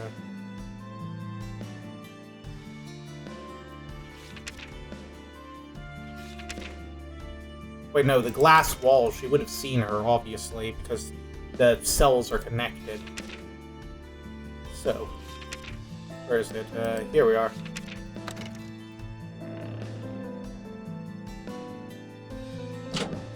There we go. Gotcha, bitch. This part about her not even knowing the victim's face seems strange. Why's that? It's the truth. It's not. It was a whole month ago, but Miss Barafin has gone into the lounge before. You can tell from her footprints appearing on the trace photo. She would have gotten a clear look at the victim's face through the glass wall that separated them. She could see the victim's movements through the glass, and she must have come up with the idea of using pain medication as her weapon. Ah, Brian must be seeing things. You really believe that? No use arguing with her. With Thena how she is now, nothing will make her doubt that statement. It still stings a bit. Sorry, you should have taken a more careful look. Right, everything's my fault. Then this statement was made using her skill. But even the guard knows that Barafin saw the victim, so what would be the point of using a skill on such a clearly false statement? That part isn't the only strange one. What do you mean? In her statement, there's one more thing that doesn't make any sense. It's not just false statements where Detective Thena senses abnormal heartbeats, but in this statement... Would you have a look at this part of the statement? Oh yeah, it's because they mention it's like when they're talking about murder, it tends to, like startling things, it tends to have a heartbeat. There should be stress here.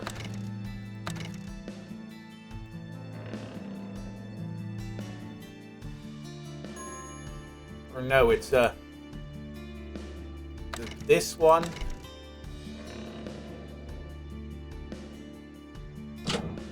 Yeah, it's when she... That's like the rule from before. It's when she talks about death. Detective Thena's abnormal heartbeats don't only show up for lies. Right? I also detect abnormal heartbeats when a victim speaks about death or murder. Well then, why exactly didn't you detect an abnormal heartbeat when Miss Barafin spoke about death right here? Huh? Ah, that's just a mistake. Of course there was an abnormal heartbeat there. A mistake? You wrote out the statement, yet it's a mistake. Sorry. I was just so sure that this statement was true that I didn't detect any abnormal heartbeats. I must have been mistaken. You think it was just a mistake, so even though you detected an abnormal heartbeat, you didn't write it down. Thena must have been so focused on trusting Barafin's words that she ignored what she saw and felt. Makes sense. In that moment, she believed in the lie more than she believed in herself. The more I find out about this skill, the more it scares me. So, does that mean that this line about her not having killed the victim is Barafin's lie? Are you thick? Have you not figured out the obvious one it is yet? Barafin, she must have caught on to the fact that Thena's a staffer who's able to distinguish lie from truth. Is that why she made Thena believe the entirety of her statement? Did she think we'd believe everything Thena said? No, something's wrong here. The siren tipped us off to Barafin having used her skill. She would know we couldn't believe a thing Thena told us. Yeah, that's true. Why did she do it then? Wait, how'd this happen? We can be sure that Barafin only used her skill once, but we have two parts of the statement that are wrong. She pulled a fast one on us. I can figure out why she did this, but the important question is how. Sergeant, could I have a chat with Miss Barafin? She can't use her skill anymore, so she's no longer a threat, but why bother? I think I know the lie she implanted, but I have to be sure. Seriously, you can't even give me a moment to think this through. That woman just declared war on us, so what's she going to think when we march back in there 3 minutes later? Sorry. Don't apologize. That was meant as a compliment. Brian, keep a close eye on Thena. Note and I will go visit our suspect. Understood. Keep an eye on me? Did I really fall victim to Verafin's skill too, then? You did. And thanks to that, Note's getting closer to the bottom of this case. Well, that was all I could do to help out anyway. How long have we been here at this case? Exactly 1 hour if you don't count the moving around and investigating. He's had about 10 minutes to deduce what's going on here. You know what? I think Note's actually getting faster with that. He used to need at least a little time to work through things, but now I don't think it takes him even a second to come up with his answers. You and Pandy help him with some of his steps and logic, but honestly, I'm overwhelmed just listening and trying to understand. I'm so embarrassed that I can barely get out a word that shows I sort of follow. Honestly, I wish I could be of more help. I became a detective for personal reasons. I wanted to be a person trusted by ordinary citizens, even though I'm a staffer. But these days, my thoughts have changed, and I find myself hoping I can help him work through things, even if it's the slightest bit. So, when you forced us into letting you go interrogate Barafin, I understood why you did it. It's weird. He's only been with us a few months. But it's like, I'm seeing the Pandy we had before our incident. Actually, it's more like overwhelming supernatural abilities can breed fear, but overwhelming talent can make jealousy give birth to admiration. They really wanted Note for this position, and now I can see why. They? Just talking to myself. Okay. Let's go. Dear heavens, it's been so long. Oh, has it really only been 5 minutes since I last had the pleasure? My apologies. Being held here has warped my sense of time. I had no idea you'd be back a mere 5 minutes after giving such a haughty speech. You're not funny. How rude. You don't strike me as the humorous type yourself, dear. I'm scared of getting between these two. Miss Barafin, we're back so soon because we don't need any more time to think this through. I know exactly which part of your statement you use your skill on. Oh, is that so? What statement might that be? Detective Thena messed up on at least 2 parts of this statement. Miss Barafin lied on one part, but then to make us think that the whole thing was a lie, she had no choice but to use her skill on that part of her statement. Okay, so obviously it's the one that's like, I wouldn't tell a lie.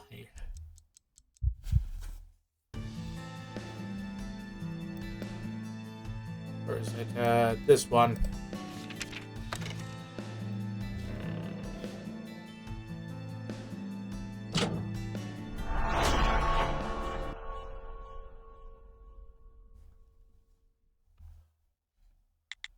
Of course, it's this part right here. And just to make sure, Miss Barafin, please say I'm a man. Pardon? If that doesn't suit you, you could also say I'm 200 years old. Are you pulling my leg? I see. Say I'm the President of Canada. That is, if you don't want to meet your maker. You two are a laugh and a half. Fine, I'm a 200-year-old man, the President of Canada, and an anarchist to boot. You happy? I am. Did you hear all that, Detective Thena? Wow!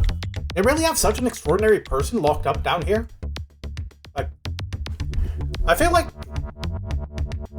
as one Canadian in England inexplicably to another, I'm really obligated to bust you out of here now.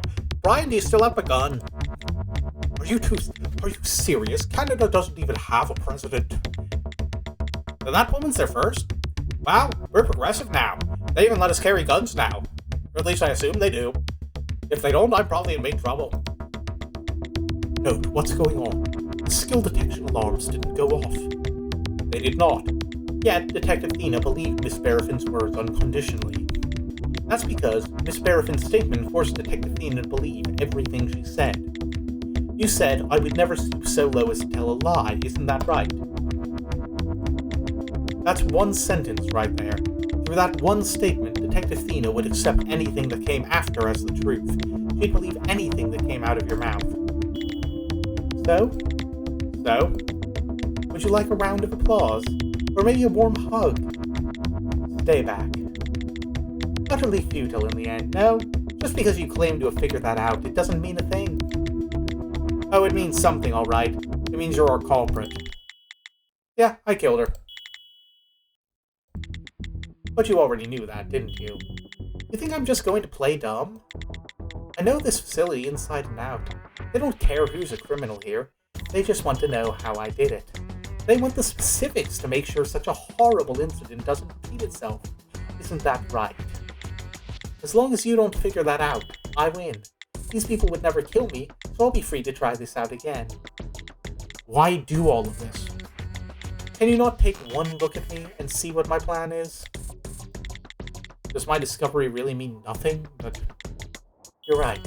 We're here to find out how you did it. Sergeant? But even though you don't care who finds out you're the killer, why on earth would you use the last skill you're allowed to use on Thena? Because it was entertaining. I love seeing the helpless looks on your faces. I'm sorry, but the only one who would ever believe a lie better suited for a dime novel is Thena after you use that skill on her. And the one with the helpless look on her face is going to be you, not us. Think what you will. Note, consider this. Barafin's goal isn't to conceal her crime, but the way in which she did it. Yet she chose to use her skill on Thena. Maybe something Detective Thena asked held a hint about how the crime was committed. That's right, and then she figured out Thena was a staffer too late. But then if she used her skill to scrub just that part out, it would have drawn suspicion to it. So to make us pass by that information, she made it so we wouldn't be able to tell the truth from the lies. There's a lie in the statement Thena took, that Barafin really wanted to hide. If not, she'd have had no reason to use her skill. Sergeant, that's not half bad. A cocky sort of compliment, but I'll take it since it felt genuine. I should take another look at her statement. Besides the lies we already pointed out, there might be something between the lines. Something that hints at the way she pulled this off. This is all we've got to go on. I bet it's going to be the one about there's no record of this, isn't there?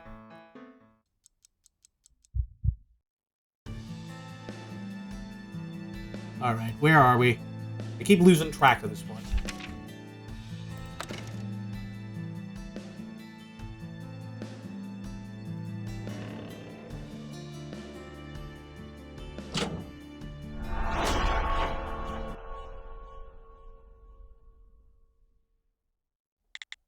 Miss Barafin, the statement you were trying to conceal.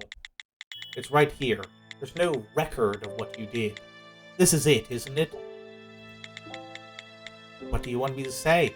Maybe it is. Maybe it isn't. No, 10-1 says it's our answer. You had no reason to conceal any of the other statements. This is what you wanted to hide.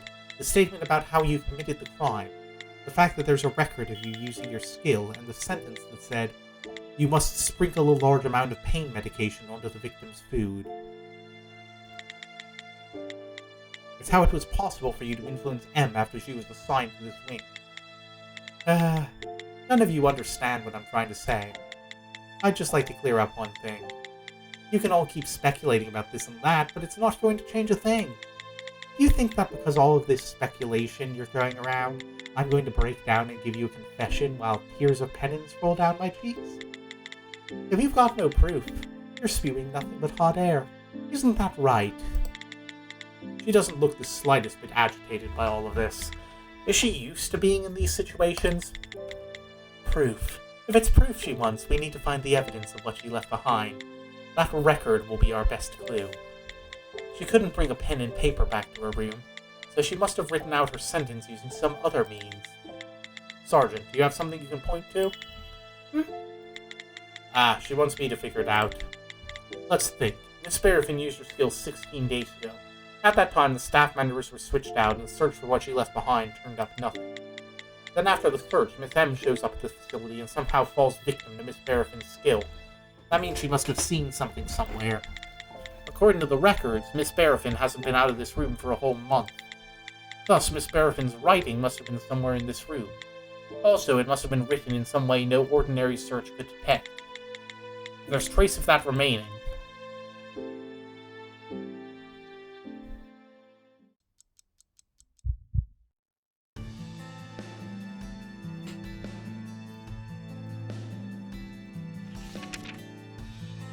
I bet it's this one.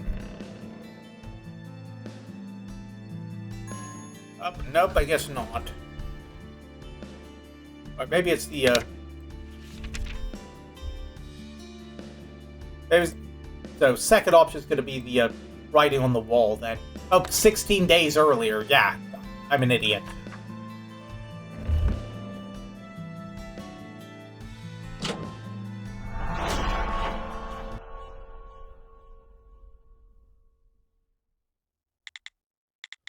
When I was young, I had to stay inside on rainy days, and I'd go absolutely stir crazy.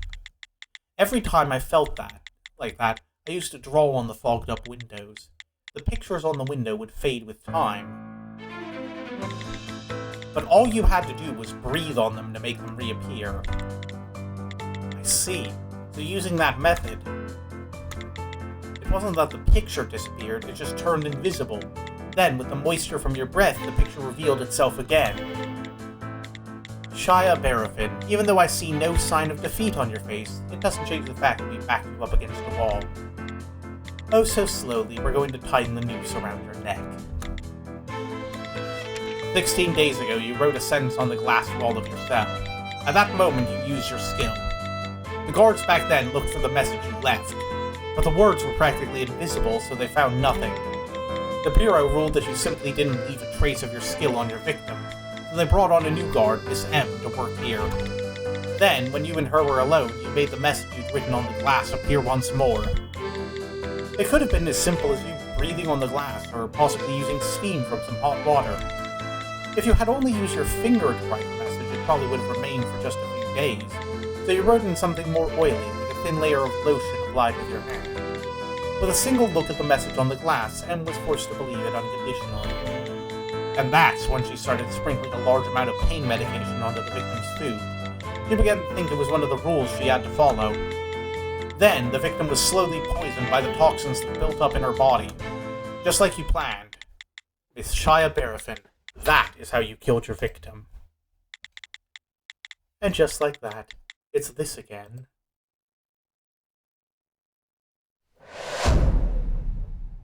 Yeah, I don't think we're there yet. It's over. All I have to do is investigate the glass with my skill, and I'll feel the memory left there. You don't need to go through all that. I've already given up. It's unfortunate I got caught, but the crime itself was a big success. I'm happy enough knowing that. Why'd you kill her? You two know each other, but that's only from seeing each other in the lounge a few times. What do I gain in telling you that? Though, it's obvious that you'll just keep pestering me if I don't tell you, so I'll just put it out there. After all, I need my beauty rest. To put it as simply as I can, I just wanted to wreak havoc on this facility. Wreak havoc? How's killing an innocent woman supposed to damage this place? Don't you work for the Bureau? Don't you know why we're all stuck down here? Isn't it just because it would be dangerous to let you Oppenheimers loose on society? You have no idea what sort of entity the Bureau is. If that were the case, wouldn't they just kill us and save themselves the trouble of locking us up like this? No, I mean... To be frank, there is a rumor that they swiftly execute any Oppenheimer determined to be difficult to detain. It's just a rumor, but considering that this facility isn't holding any Oppenheimers capable of inflicting physical damage... Well, crap. Then why are they detaining the Oppenheimers here? It's obvious. They're researching our skills to see how they can put them to use. We're considered valuable assets by the Bureau. So, I just destroyed one of their assets. Specifically, their asset named Mithril Rudger. What in the... Then you held no personal grudge against Miss Rudger? Nope. The only grudge I hold is toward the Bureau, and I'll have my revenge. The only way I thought to accomplish that was by killing Mithril. Are you insane? That woman was in the exact same position you're in. Do I look sane to you? My first few years here, all I could think about was getting out. Using the items I was given and my particular skill, I meticulously planned my escape. Just the planning for the third escape attempt took me over 2 years. With each attempt, I was able to get further and further. Then, on the 6th escape attempt, I finally reached the elevator that would take me to the ground floor. When I came to, I was right back in my cell. Those bastards had something that could teleport me back to my cell whenever they so desired. Escape had been impossible from the very beginning. My escape attempts were just another good opportunity for the Bureau to carry out its research on me. That's why they don't outright ban our skills. Research. Still, I knew if I just sat here twiddling my thumbs, I'd probably just kill myself. I wanted to get my hands on whoever I could and rip them to pieces. But no matter how many Bureau people I killed, they just sent in new guards as if nothing had happened. This was my only way of exacting my revenge on these Bureau monsters. To that end, I don't have a care in the world. After all, I won't get out of here until I'm dead. That much hasn't changed. All because of you Bureau people. Note, let's get out of here. We've done what we came here to do. Right. Ugh, how frustrating. Still, how long has it been since I had a conversation that long? That was quite the entertaining experience to keep things fresh. Yeah, not too bad at all. When I was talking to that Rudger woman, I had to write everything out on the window. Maybe I am going insane. And when exactly will I have the courage to kill myself? Pleasant.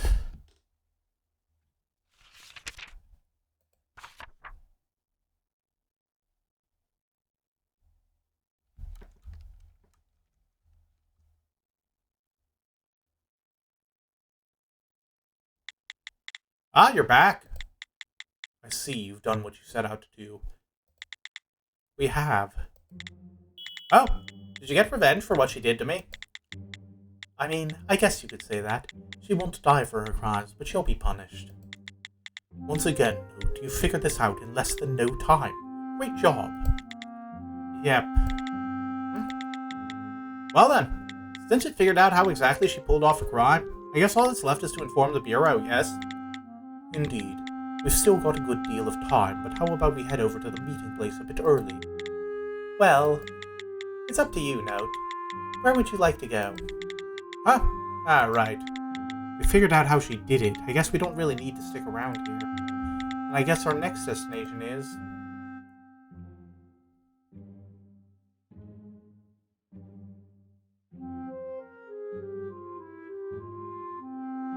No, there's still some stuff I want to investigate here. We don't need to go there now. Okay, where do I click then? I don't want to go to the meeting place. There's something I'm missing. Alright, Elroy, we gotta... Yeah, he's gonna tell us we haven't fully solved the case, have we?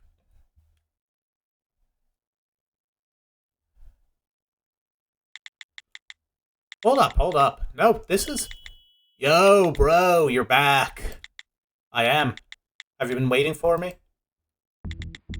Rats. My worst fears have been made real. This is the worst timeline. You just think that because you're delusional. It's really not. Note has come over this way because he uncovered Barafin's crimes. Or maybe it's because of what Elroy said before. Mr. Elroy, you said you already lived through this case in the previous timeline, right? Then Miss Barafin being our killer, and the victim's food being spiked with medication, you knew all of that? But you sat by and watched as all of it happened. When I asked about you why you didn't do anything to stop it, you said you'd tell me once I caught up with myself on that other timeline. We've uncovered the truth behind Barafin's murder, so I'm here to listen to your answer. Why? Why didn't you stop these events before they could get started? Alright, I think you're ready to hear my answer. To start with the conclusion of the story, it wasn't that I did nothing. I passed along the message. The guards didn't know, but I left it somewhere that woman would see. I showed her the information that I alone knew. The information only he knew. That probably means the details of the case. Also, if he's talking about a message, you say, message, but is this what you're talking about? It's gonna be the thing in the book, isn't it? There's still too many loose ends here that we have to figure out.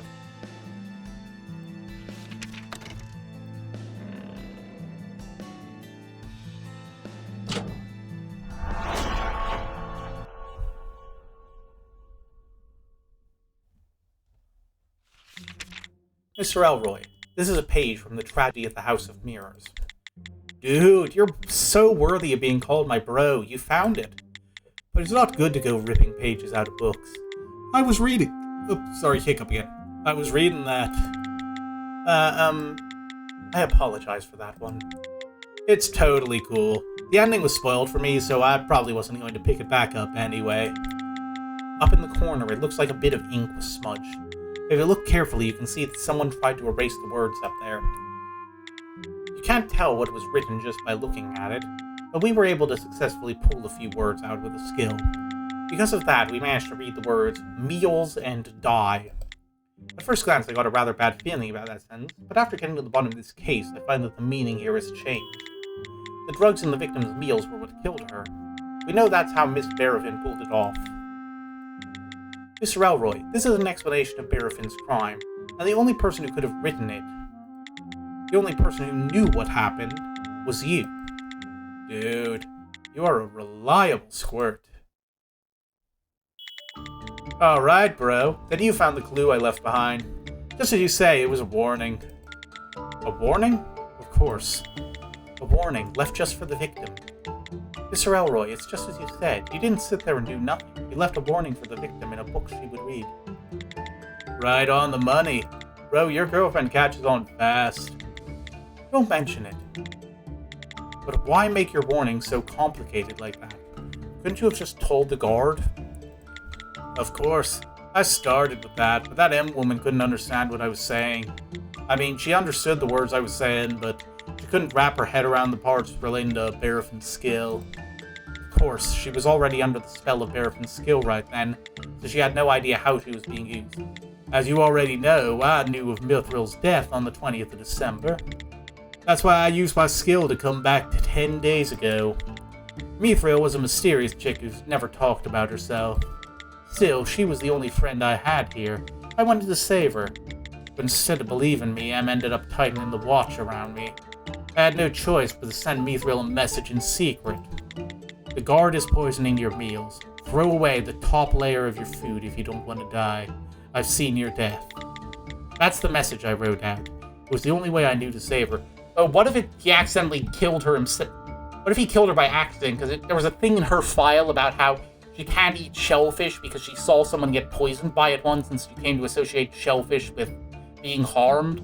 So, what if she came to associate food with being harmed? I doubt if I'd be able to stomach my meals if someone foresaw my death like that. Refusing to eat is against the rules of the facility, so she would have had no choice.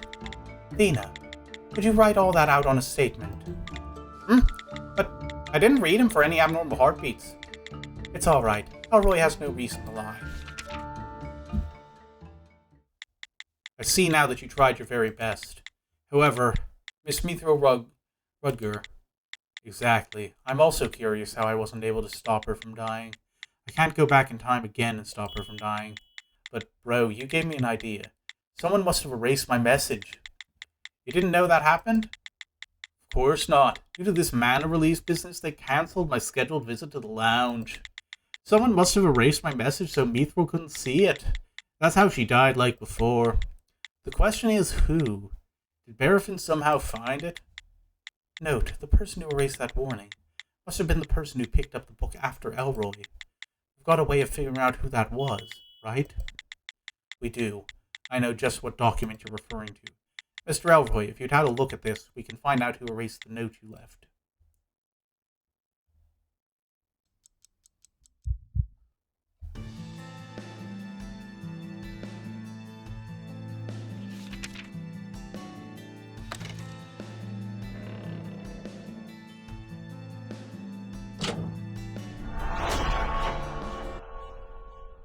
pretty obvious one there. The question is, why did she erase it? Mr. Elroy, do you remember this document? Huh? Ah, that thing. Whenever we read a book in the lounge, we're required to write down our thoughts. I'm not sure how it helps keep tabs on us, though. I believe it's about keeping track of your mental state. But that's not important right now. Mr. Elroy, you wrote your impressions about the book right here. And here, we can see the impressions of the next person to read the book. Aha! That's got to be the person who erased my message. Who was it? Who read the book after me? Mithril Rudger, our victim. What? Mr. Elroy, the only person to pick up this book after you left your memo was the victim. Not even Miss M knew about the message you left behind. That means the victim erased your message. After all, if Miss Barafin were to have seen it, she might have altered her plan. Your warning to the victim was delivered as you wished. But why? Why'd she die just like before? Perhaps it wasn't just like before. What do you mean? The victim saw your warning. If everything went according to plan like it did in the previous timeline, it wouldn't have been the pain meds that killed her. In other words, there's a difference between the case from the timeline you experienced and the case we're currently investigating. Difference. There is a difference between the two cases. I have an idea what it might be. I've got a document that contradicts the account Mr. Elroy gave about the previous timeline. Alright, so was it that he accidentally made food toxic to her ability?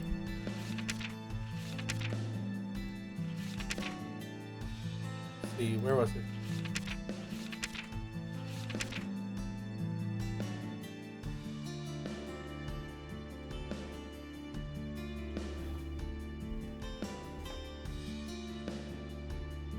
Wait, hold on.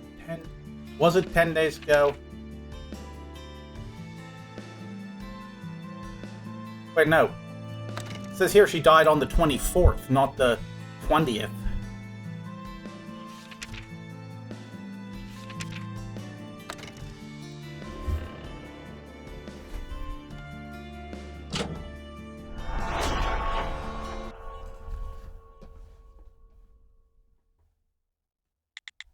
Mr. Elroy, I'd like to ask you a question. What's today's date? I don't have a calendar in here, bro, but that's obvious. I mean, it's December 20th, right? I see. Brian, the date? I don't have a calendar either, but the answer is indeed obvious. Today is Christmas Eve, December 24th. Oh, for some reason I didn't even process it being Christmas Eve. It's almost Christmas. That means it isn't Christmas. What? No, that can't be. It's clearly, according to you, Miss Rudger died on the 20th. That's because in your timeline, she did die on the 20th. Right, there's no way I got that wrong. Before using my skill and going back in time, I asked someone I trusted for the date. Bro, I asked you. Right, and I'm sure that the incident happened on December 20th in the previous timeline. Yet, we're 4 days off. Then, how about this? Mithril threw away the food on top like I asked, but the poison was mixed in too well, so she died 4 days later than before. No, Miss M, the person who carried out the accident, she just sprinkled the medication on top. Plus, it's not a poison, but a rather strong pain medication. If she only ended up ingesting a little bit, she wouldn't have died. In other words, she didn't overdose on pain medication this time. She must have died for some other reason. Some other reason? Then someone besides Barafin killed Mithril. No, we have no evidence of another killer or accomplice. It's impossible for there to be two murderers in one building, let alone in such a closely guarded facility. I mean, sure there can. Why wouldn't there be? There could be murderers everywhere. It's a wonderful world out there. Even more so when you consider the particular skill of the victim. But then, how did the victim die? Our current case and the case from Elroy's timeline are different. But only in a single way. Mr. Elroy's intervention. His warning somehow changed something. Sergeant, I know. Make your mess note. Yes, ma'am. Okay, so this is going to be the thing where you accidentally made food toxic to her.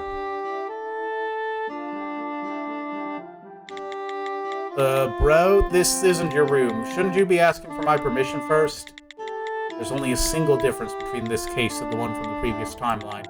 It lies in whether or not Mr. Elroy intervened. It's clear that it set off a chain of changes. Let's think. I've got to put myself into the victim's shoes. What would have happened if I were her and I saw Mr. Elroy's warning? What would change if I knew my meals were toxic?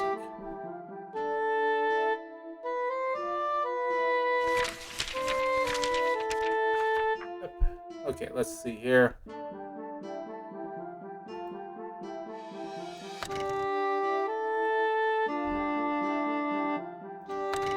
Yep.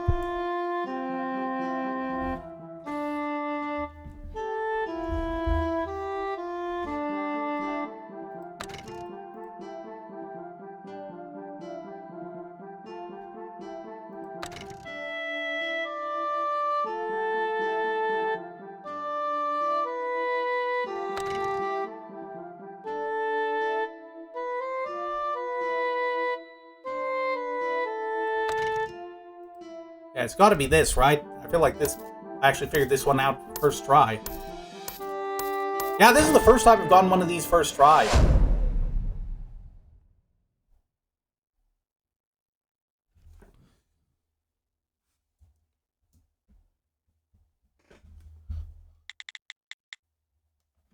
I've unlocked it. I've figured it out.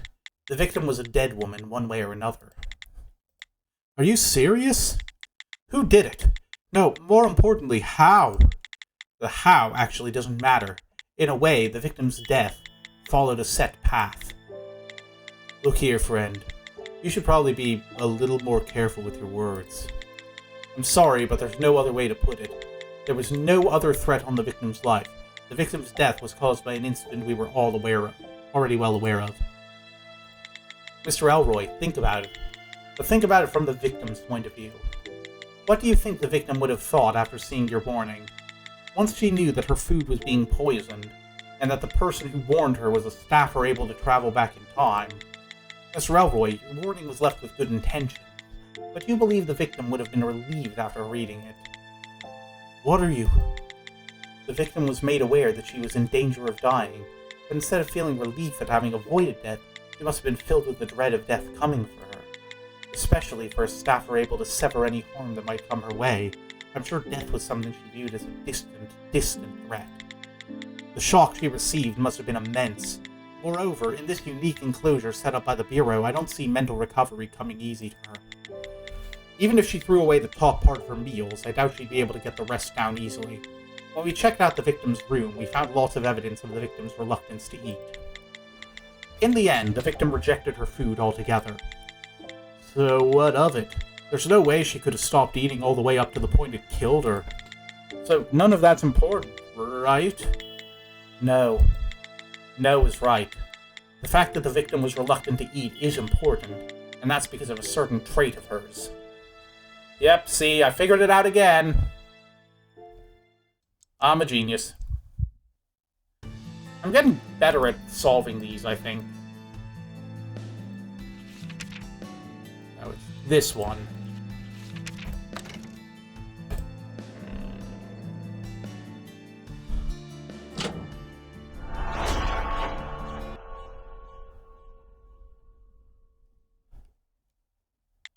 Mr. Elroy, how much do you know about the victim's skill? All I know is that her body protects her. That's all I got from the short conversations we were able to have on the glass wall of the lounge. I see. Well, you're not wrong about that part. The victim's body severs the effects of any sort of threat. The problem is how a thing is determined to be a threat. The skill itself is the determiner of what is a threat and what isn't. However, Rutger's mind is able to make certain exceptions. That's right. Even with a toxic substance, her body would absorb the substance if Miss Rutger believed it wouldn't harm her. I heard that part before. That's why the pain medication was able to poison her. Yes, and of course the opposite also holds to be true. Anything the victim thinks is dangerous will not be absorbed by the body. What are you... The victim viewed her own food as a threat. In other words, she starved to death. What? The moment she became terrified of what was in her meals, the victim's skill saw her meals as threats and severed their effects. Even though the victim forced down her food for her own survival, her skill severed that vital nutrients from her body, and her body was unable to absorb any nutrition from the food she ate. Her body grew weak, but The suspicion she was being poisoned was firmly rooted in her mind. As death approached, her fear of her food grew even stronger, until it finally killed her. This path was already set out for her, as sad as that is. And it's all because I warned her? That's right. I mean, no, it's all because the other lady decided to poison her food.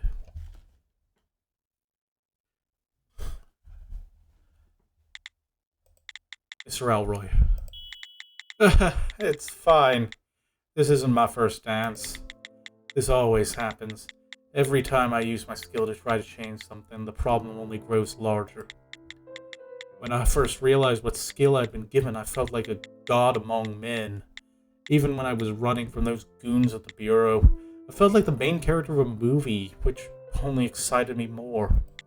But no matter how far I try to run from the timelines, there's only so much one man can do. You can't make something better just by knowing about it. In the end, all I could do was make the world worse than it already was. I'm just that sort of monster. I forgot why they stuck me in here and tried to pull off yet another useless endeavor. And in the end, it only made me suffer a worse death. Mr. Elroy, we have no idea whether the victim suffered more or less. You may be right in assuming so, but that's just a guess. I can't think of any evidence that points to her dying a better death, so I'll spare you such empty consolation. We're detectives, after all. The only thing we believe in is verified truth. Thus, the only thing I can truly say for certain is that the victim lived an additional 4 days. You will have to live with that truth too. Let's go. Alright. Bro. Yeah? You keep that fantastic woman of yours close. I was going to tell you before, but the sergeant and I... you think? Things are different the way I'm seeing them. You do better to be more decisive. There's nothing you can do with the past but look back on it. Oh, I stumbled over that line. If you want something to change, you've got to do it yourself. An easily erased message just won't cut it. Well then, let me just say thank you. I hope I can see you again without having to turn back the clock. Indeed, you take care of yourself, bro. It sounds so awkward when you say it. I like Elroy. I'm gonna miss Elroy. We gotta get him out of here. And the kid, too. Oh, another save? Does that mean there's still more to do? Because, like I was gonna say, this case felt way shorter than the others. And we still haven't figured out what's going on with the kid.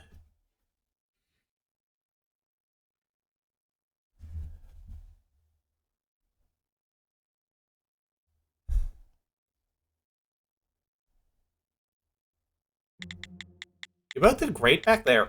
Ah, finally done. Now we just have to wait here for the cabinet secretary, yes? Elroy tried to save the victim, but the way he handled it ended up taking the victim's life once more. A tragedy of coincidence. We can call it coincidence, but it's still a burden Mr. Elroy will have to carry with him. I hope we can convince the cabinet secretary not to punish him. Coincidence? Is that really what it was? Andy, what's wrong? Nothing, just a bit of deja vu. I feel like I've lived through a case like this before. Probably just my imagination, though. Come to think of it, there's something I've been curious about.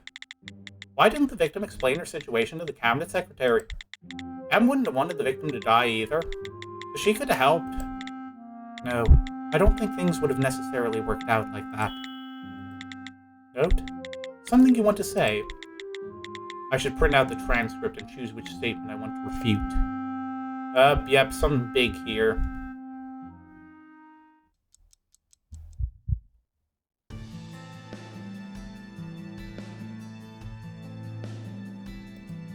Okay.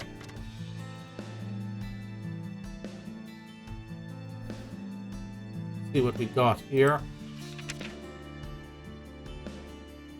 Wait a minute.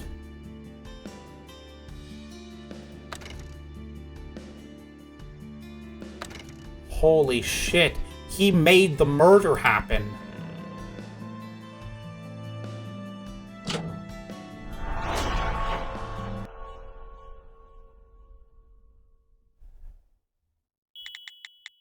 None of this was a coincidence.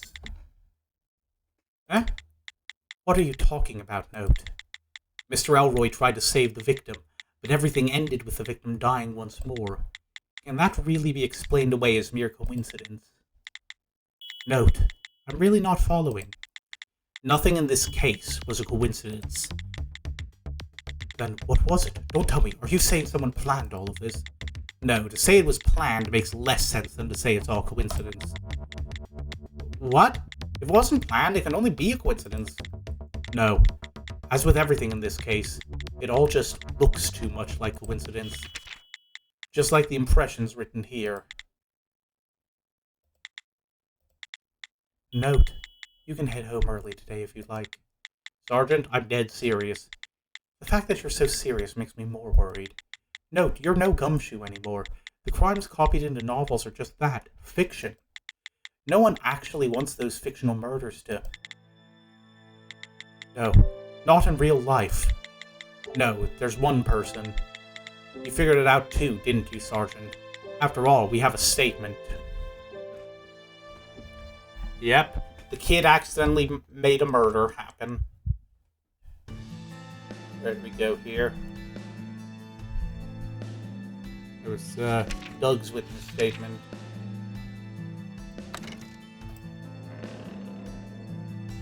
Yep. Well, Doug's... This is not a good... Guess we're going the uncomfortable truths route today. Douglas Touchstone. You all remember that kid Doug, right? Why are you dragging his name into this? Now that you mention him, Doug said it himself. I've always wanted to be a suspect in a case. Plus, you said something else, Sergeant. Sometimes young staffers use their skills without knowing they're doing it. Okay, but if Doug did use his skill, what exactly does that imply happened? Doug is able to create objects. He can't make the stuff in his novels become real.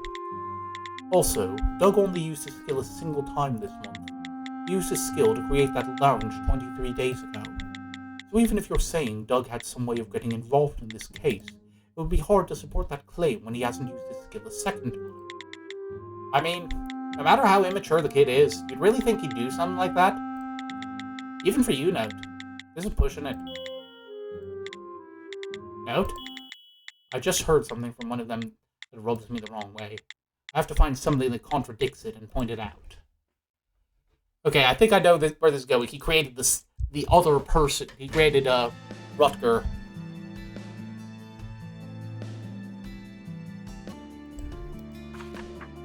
Let's see, those no, the transcripts. Yeah, nope, he didn't create that lounge 23 days ago. Where's what's her face?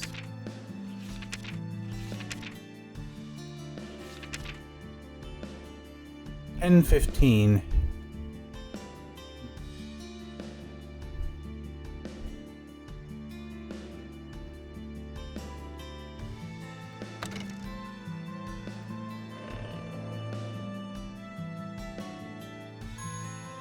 Nope. Hold on. I think it's this one.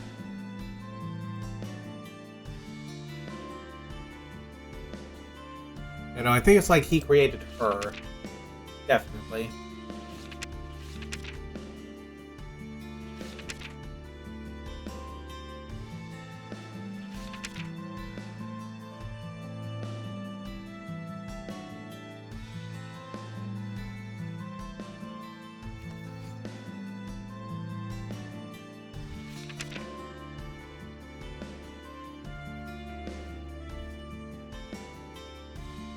Okay, so...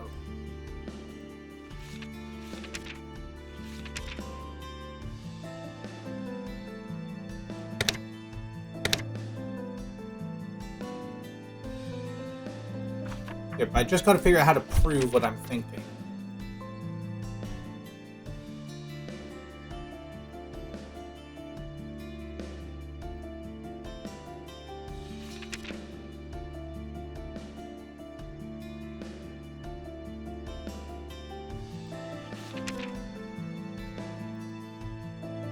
Why does this one begin?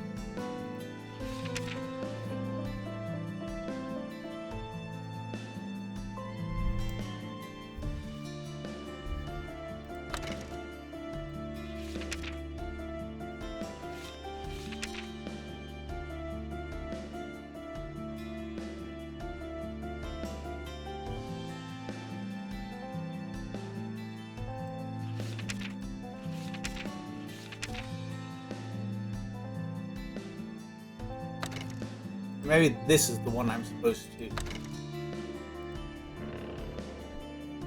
Like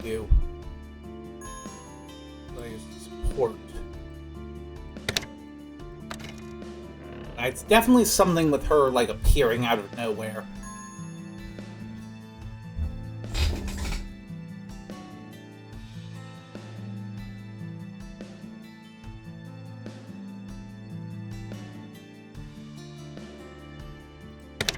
Wait, hold on. Like, isn't the rule something like they can use it every 15 days? Like, I'm pretty sure it's something to do with this.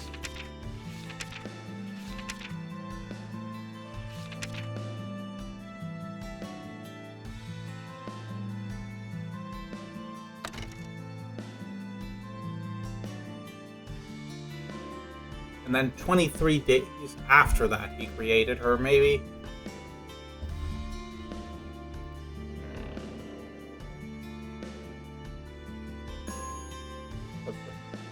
Okay, I'm going to use a hint here because I know what they're looking for. I just can't figure out what the how to indicate it. Oh, yeah. Oh, here we go. Okay, there we go. I'm an idiot.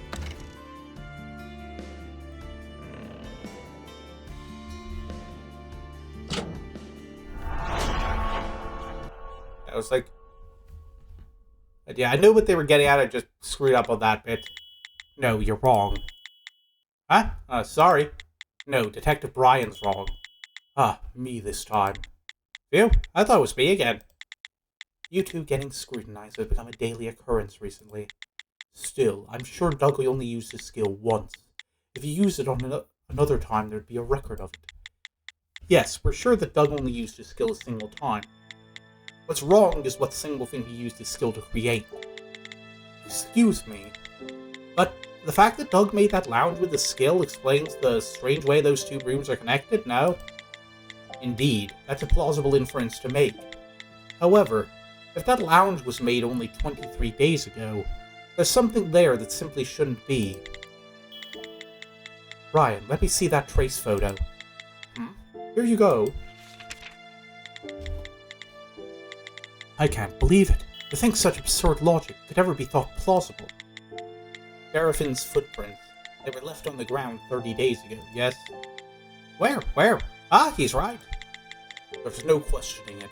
From the color of the footprints, I'm sure they're at least 30 days old. The thing Doug created at that time, it wasn't the lounge. So, the thing Doug created 23 days ago. Note, you can't be saying. Yeah, baby, we figured it out. That strange way the lounge connects to her cell. Yet, it wasn't the lounge he created. To become a character in a mystery novel, his unconscious mind worked to make his wishes a reality. To that end, it created...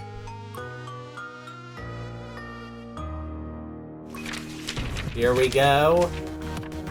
Ooh, I love this music. This is definitely going on the playlist if I can find this.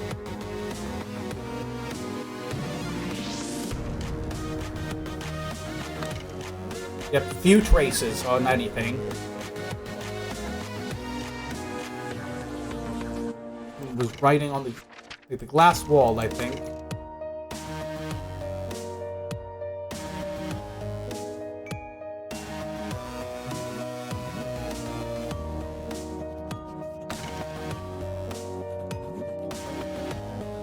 Obviously this.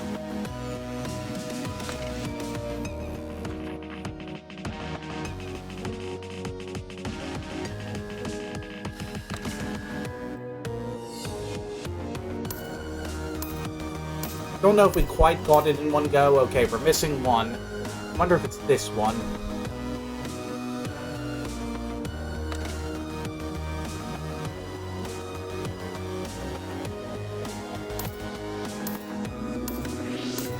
Okay, no, we had this right.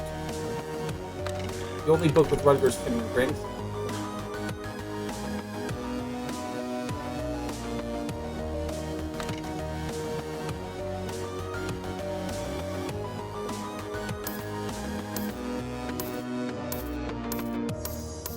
There we go.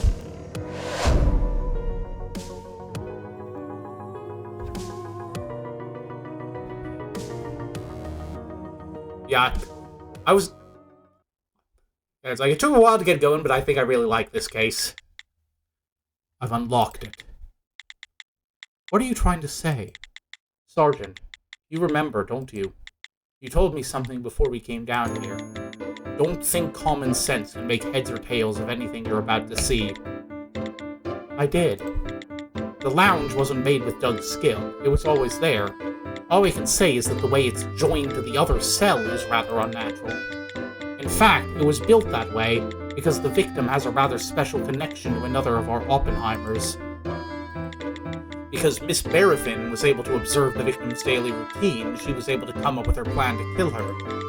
If Mr. Elroy hadn't known the victim at all, who knows whether or not he would have tried to use his skill to come try and save the victim.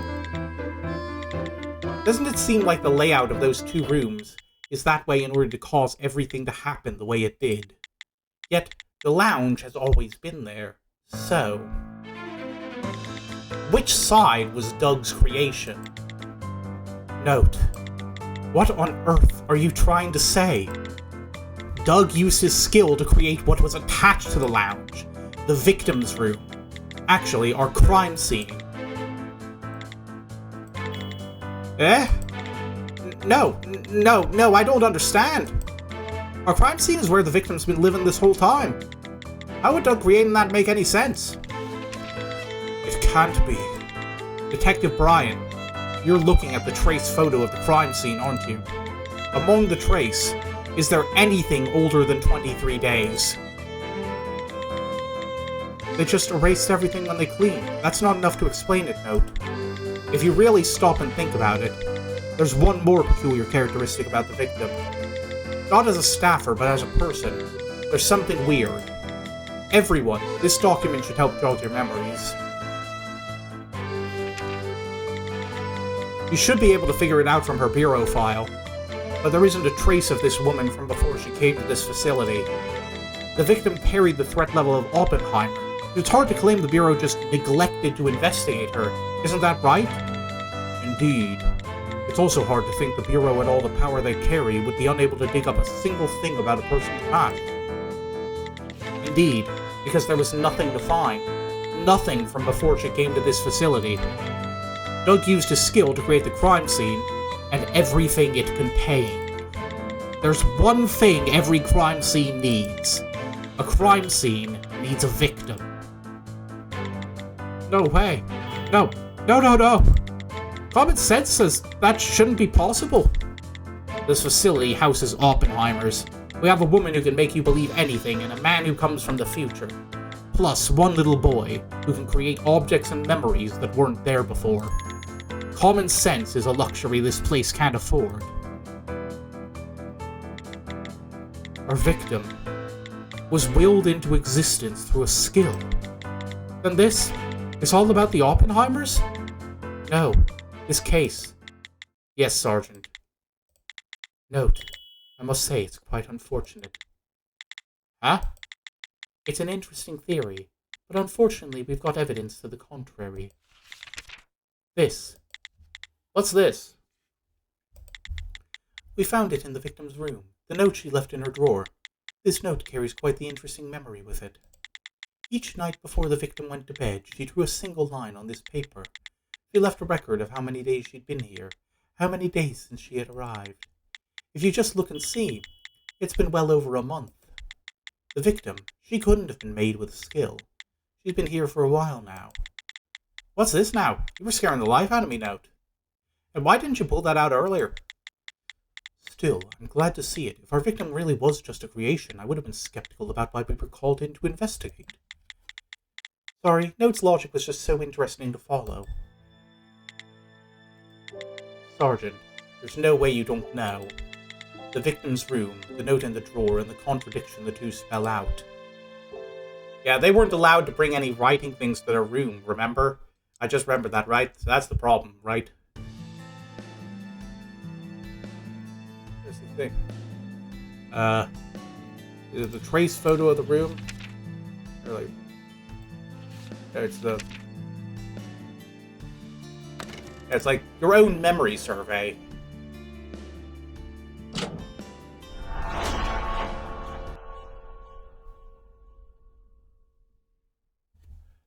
Sergeant, why are you playing dumb? What do you mean? Regarding the victim's drawer where you found that note, there's something odd about it. It doesn't have a single memory of being used. Thus, it's impossible that it was the victim who did the writing. And that, from the investigation you did yourself, Sergeant. There are more than 40 marks on that piece of paper.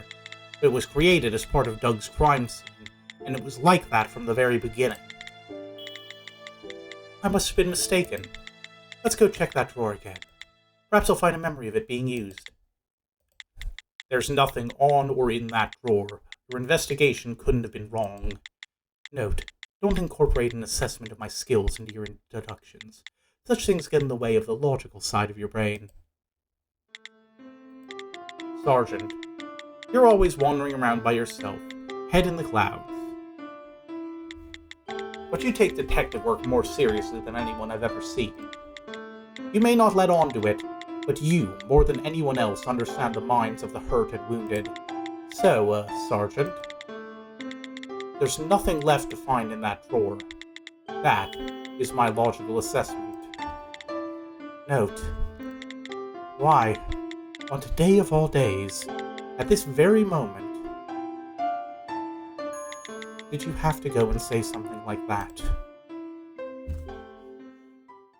1 second.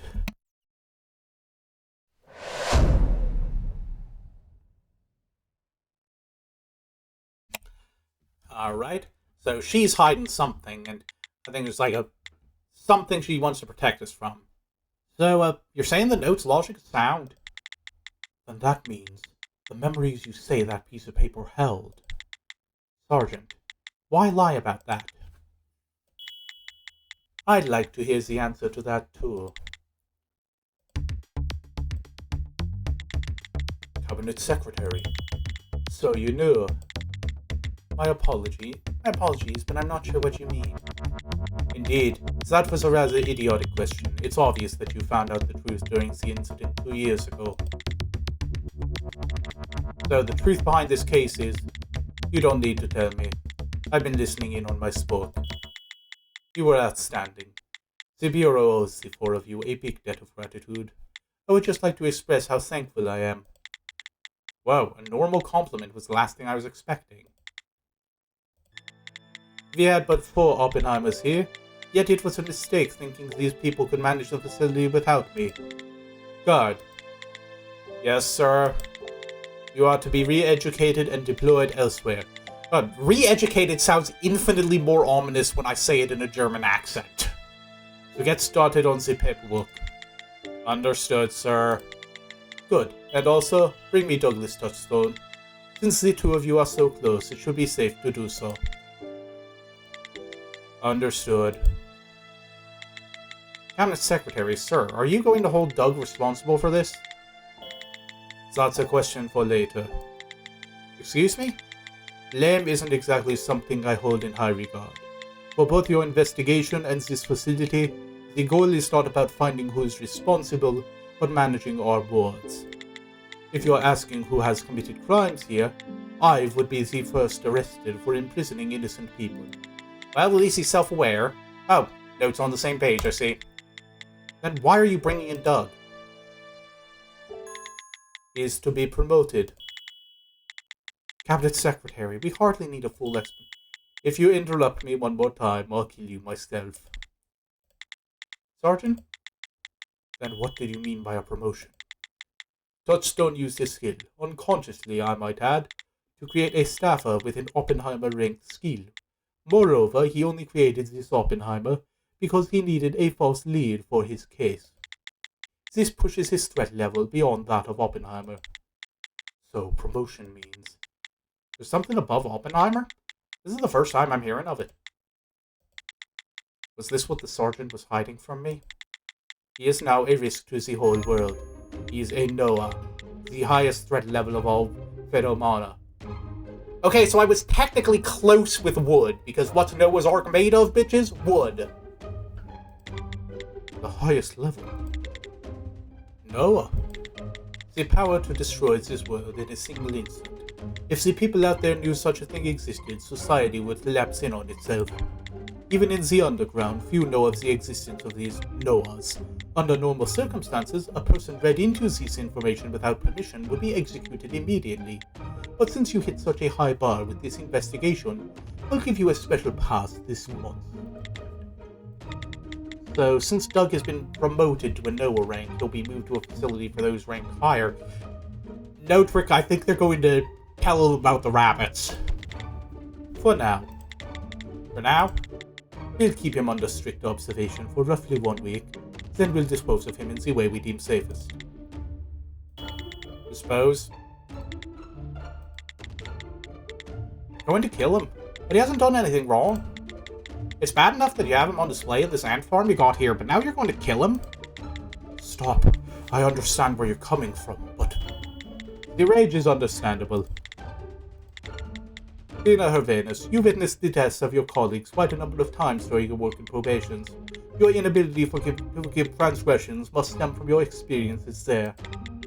You wish to filter out the evils for the betterment of our world. There's good in your actions.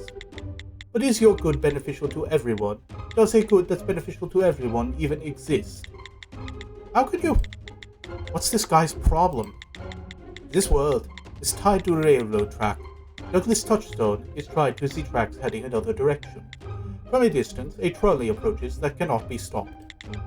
By pulling the lever to switch the tracks seems like an evil, but isn't pulling the lever good and just? If the whole world were plowed over by that trolley, would that be beneficial? Would that be good? Don't your ideas of good just turn you into a mere spectator? Instead of trusting in the ambiguity you call good, I choose survival. I don't need something as frivolous as a justification. After all, I know exactly what I'm doing. If that boy were to resent this world for a single moment, the world would end. How about you lot?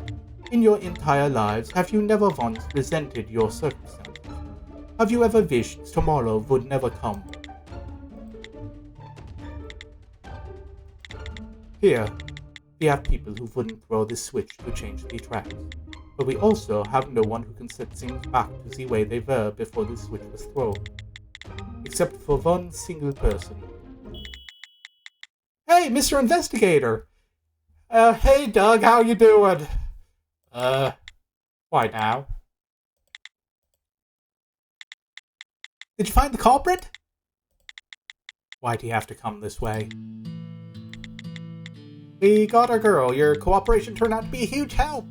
You could say this whole thing never would have happened without you, Doug.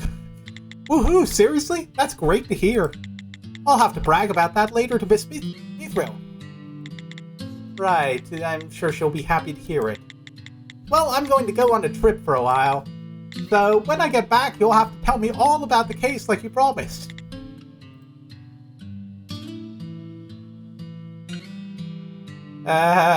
This is not a fun one to end on.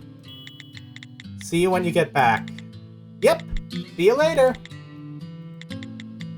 Cabinet Secretary, could we be going now? You may.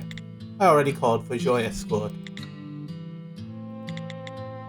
Note, cover your eyes. We should get going. Yeah, it's like... I don't know what to say about this. I came here because... We came here because the other option was get tased and come here. But I get what you mean. Because, Jesus fuck. It's like, the annoying... The part that really hurts is I can see the logic of, like, the danger of it, but at the same time, it's like, Jesus Christ. Mid-on. Oh, hey, you were at the end of chapter 2, I think. Sir, put a guard on Molo Elroy. If we continue to follow the path of that novel, there's a high likelihood he'll try to kill himself. Understood. Did Notrick's talents live up to your expectations? He is still a bit wet behind the ears, but yes, they did. I'm sure of it. In that small amount of time, he figured out everything we knew about this case, then he dug even deeper to find more. Then about what you mentioned before. I've already spoken with the Chief of Investigations. Once you're done with this job, get your affairs in order.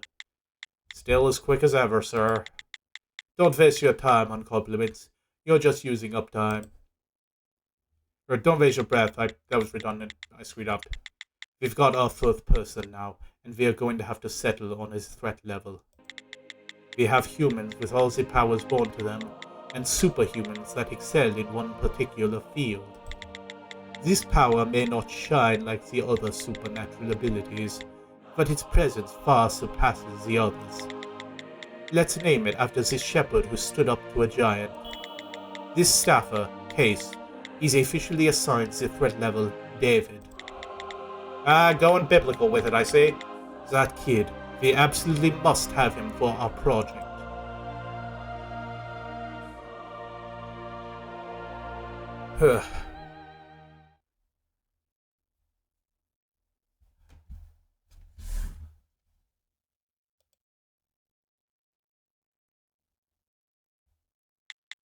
Well, you did a good job today, Detective Case.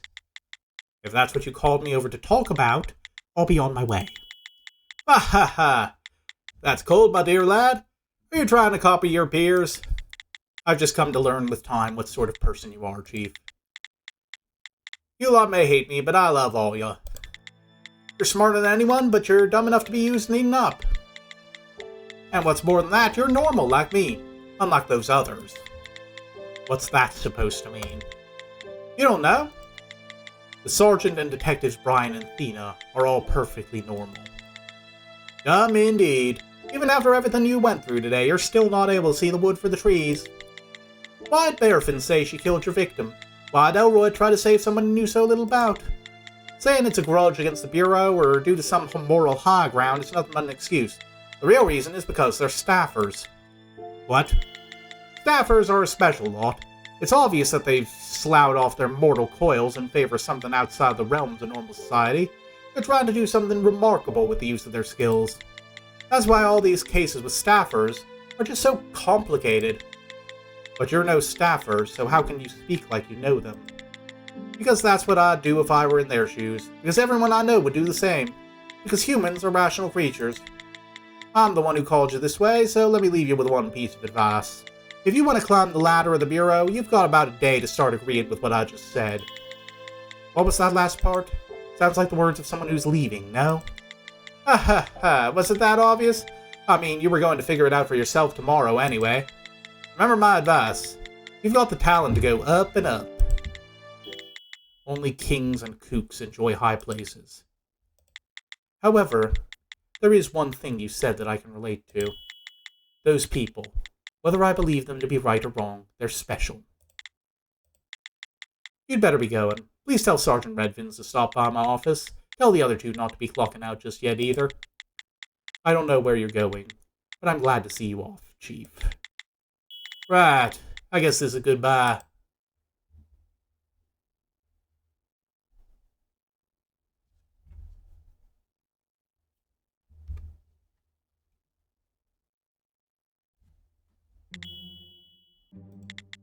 I'm here. What did the Chief tell you? Not much. He wanted me to call for you, Sergeant. He also said you two shouldn't leave for the day yet. Overtime after the day we just had. Well then, I'm off to see the Chief, so you go ahead and leave, Note. Head home, wash up, and get some rest. Alright. Note, just in case you haven't figured it out yet, never speak a word of what you saw and learned today. Yeah, I'm well aware. Also, there just might be someone keeping an eye on you starting today. I wouldn't do anything that could be misconstrued. Keeping an eye on me? There's a NOAA, the highest threat level, that most of the people working the underground don't even know of. The Cabinet Secretary will do everything in his power to prevent that fact from getting out. From this moment on, our every movement will be made under the watchful eyes of the Bureau. In fact, the building's interior is probably the only place we'll be free anymore. Why'd the Cabinet Secretary even let us know what he did? We're just an experimental division with zero authority or clearance. Indeed. That's why the Sergeant was keeping our knowledge of the Noahs from us. Then just maybe, I could... Note! Don't even think about it. Okay. Well, I'll be going then. And note. Thanks for today. You saved our skins back there.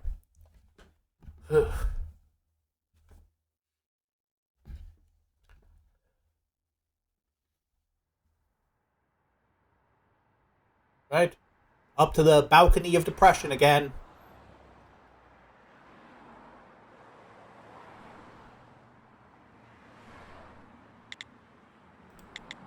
Didn't I tell you to head home and get some shut-eye? Today, there's no fog. Every time I come up here, the fog is so thick. What I thought was a tower is actually just the steeple of a church. I always thought it was Big Ben. In truth, I'm not even sure what Big Ben looks like. I just decided to think like that. I didn't want to find out. It's just as you said, without the fog, it's a garbage view. Sergeant, you knew that Doug was going to be disposed of if we figured out the truth of that case, huh? That's why you lied. Indeed. However, his death isn't your fault. I know that. Doug's fate was sealed the moment he was born. But I did just brought that fact out into the light of day. It was the Cabinet Secretary who made the decision. I just let the truth go and watched what followed. And honestly, I'm a little bit relieved. Glad they figured out the extent of that kid's skill before it was too late. For the sake of the world we live in, I'm glad they'll kill him. I really am relieved. One thought kept me in London. I need to find a job, something for me to do. However, I didn't actually want to know. I didn't want to know what that job really was. But it would have been better to remain ignorant, to die off in the comfort of a dream. If you're going to be a Londoner, you'll doubt one fact at least once in your life, that there exists a phenomena powerful enough to destroy the world. In truth, we all already know. We're well aware that the world may suddenly end tomorrow. After all, at this very moment even, somewhere, people are dying.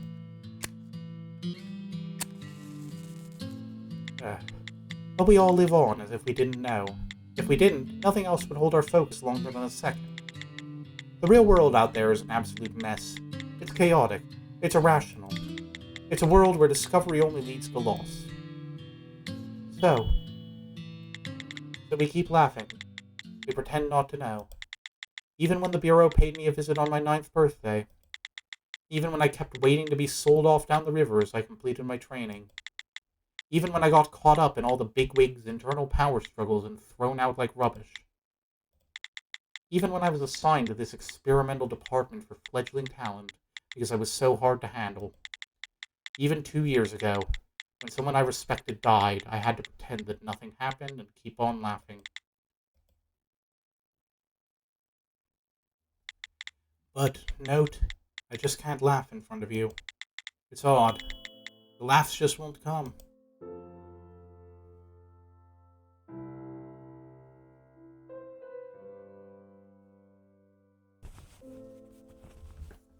That was the sound of a hug, maybe. Oh, nope, it's just...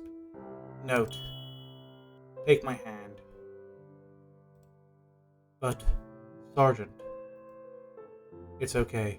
Because it's you. This world is packed to the very brim with things I want to forget. But every once in a blue moon, there's something I want to find out, even if it costs me everything. There's one person I wish knew everything about me.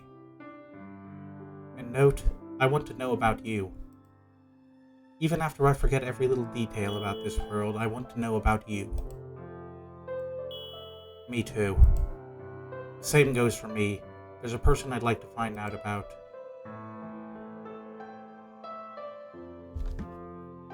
It was only for a moment, but as she stretched her fingertips toward me, those eyes looked so sad.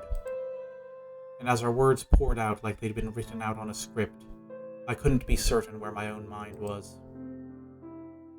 No. But because the past is a thing we can only look back on. God, I hope the mic didn't pick up that stomach gurgle right in the middle of that dramatic speech. I realized holding her hand wasn't enough. I care for you, Sergeant. I couldn't let go of that hand.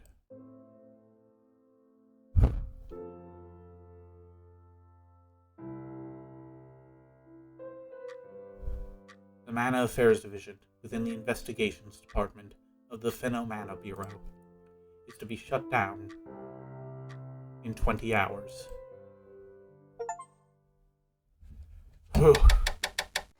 Case 4, Mistletoe, End.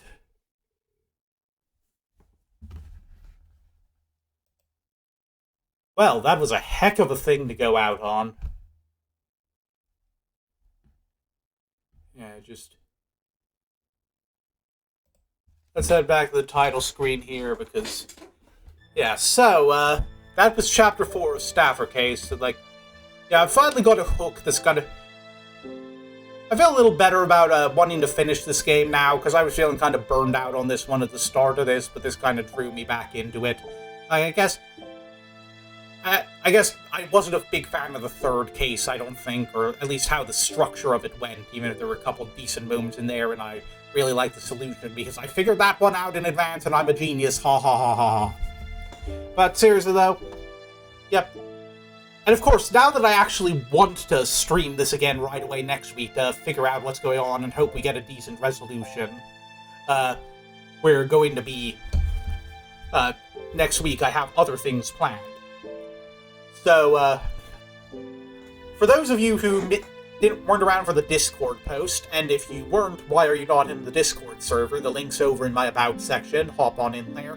It's great. We've only got a couple people, but I'm hoping it'll grow as I start picking up viewers. Really hoping that. But, yeah. Next week, the next DLC for Rise of the Golden Idol drops, and you know we gotta get on that launch day right away, because you know how much I love that game. So we're gonna be doing that, and then... week after that, I might decide if I want to do Schedule 1 again and continue the rotation we've got going, or if I want to jump right back into this and try to finish it within the next stream or two. So we'll see how I'm feeling then. I like this game, it's just, for whatever reason, it's super exhausting for me to stream it.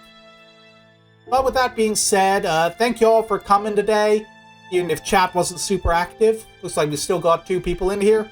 Let me see if anyone's online for me to raid.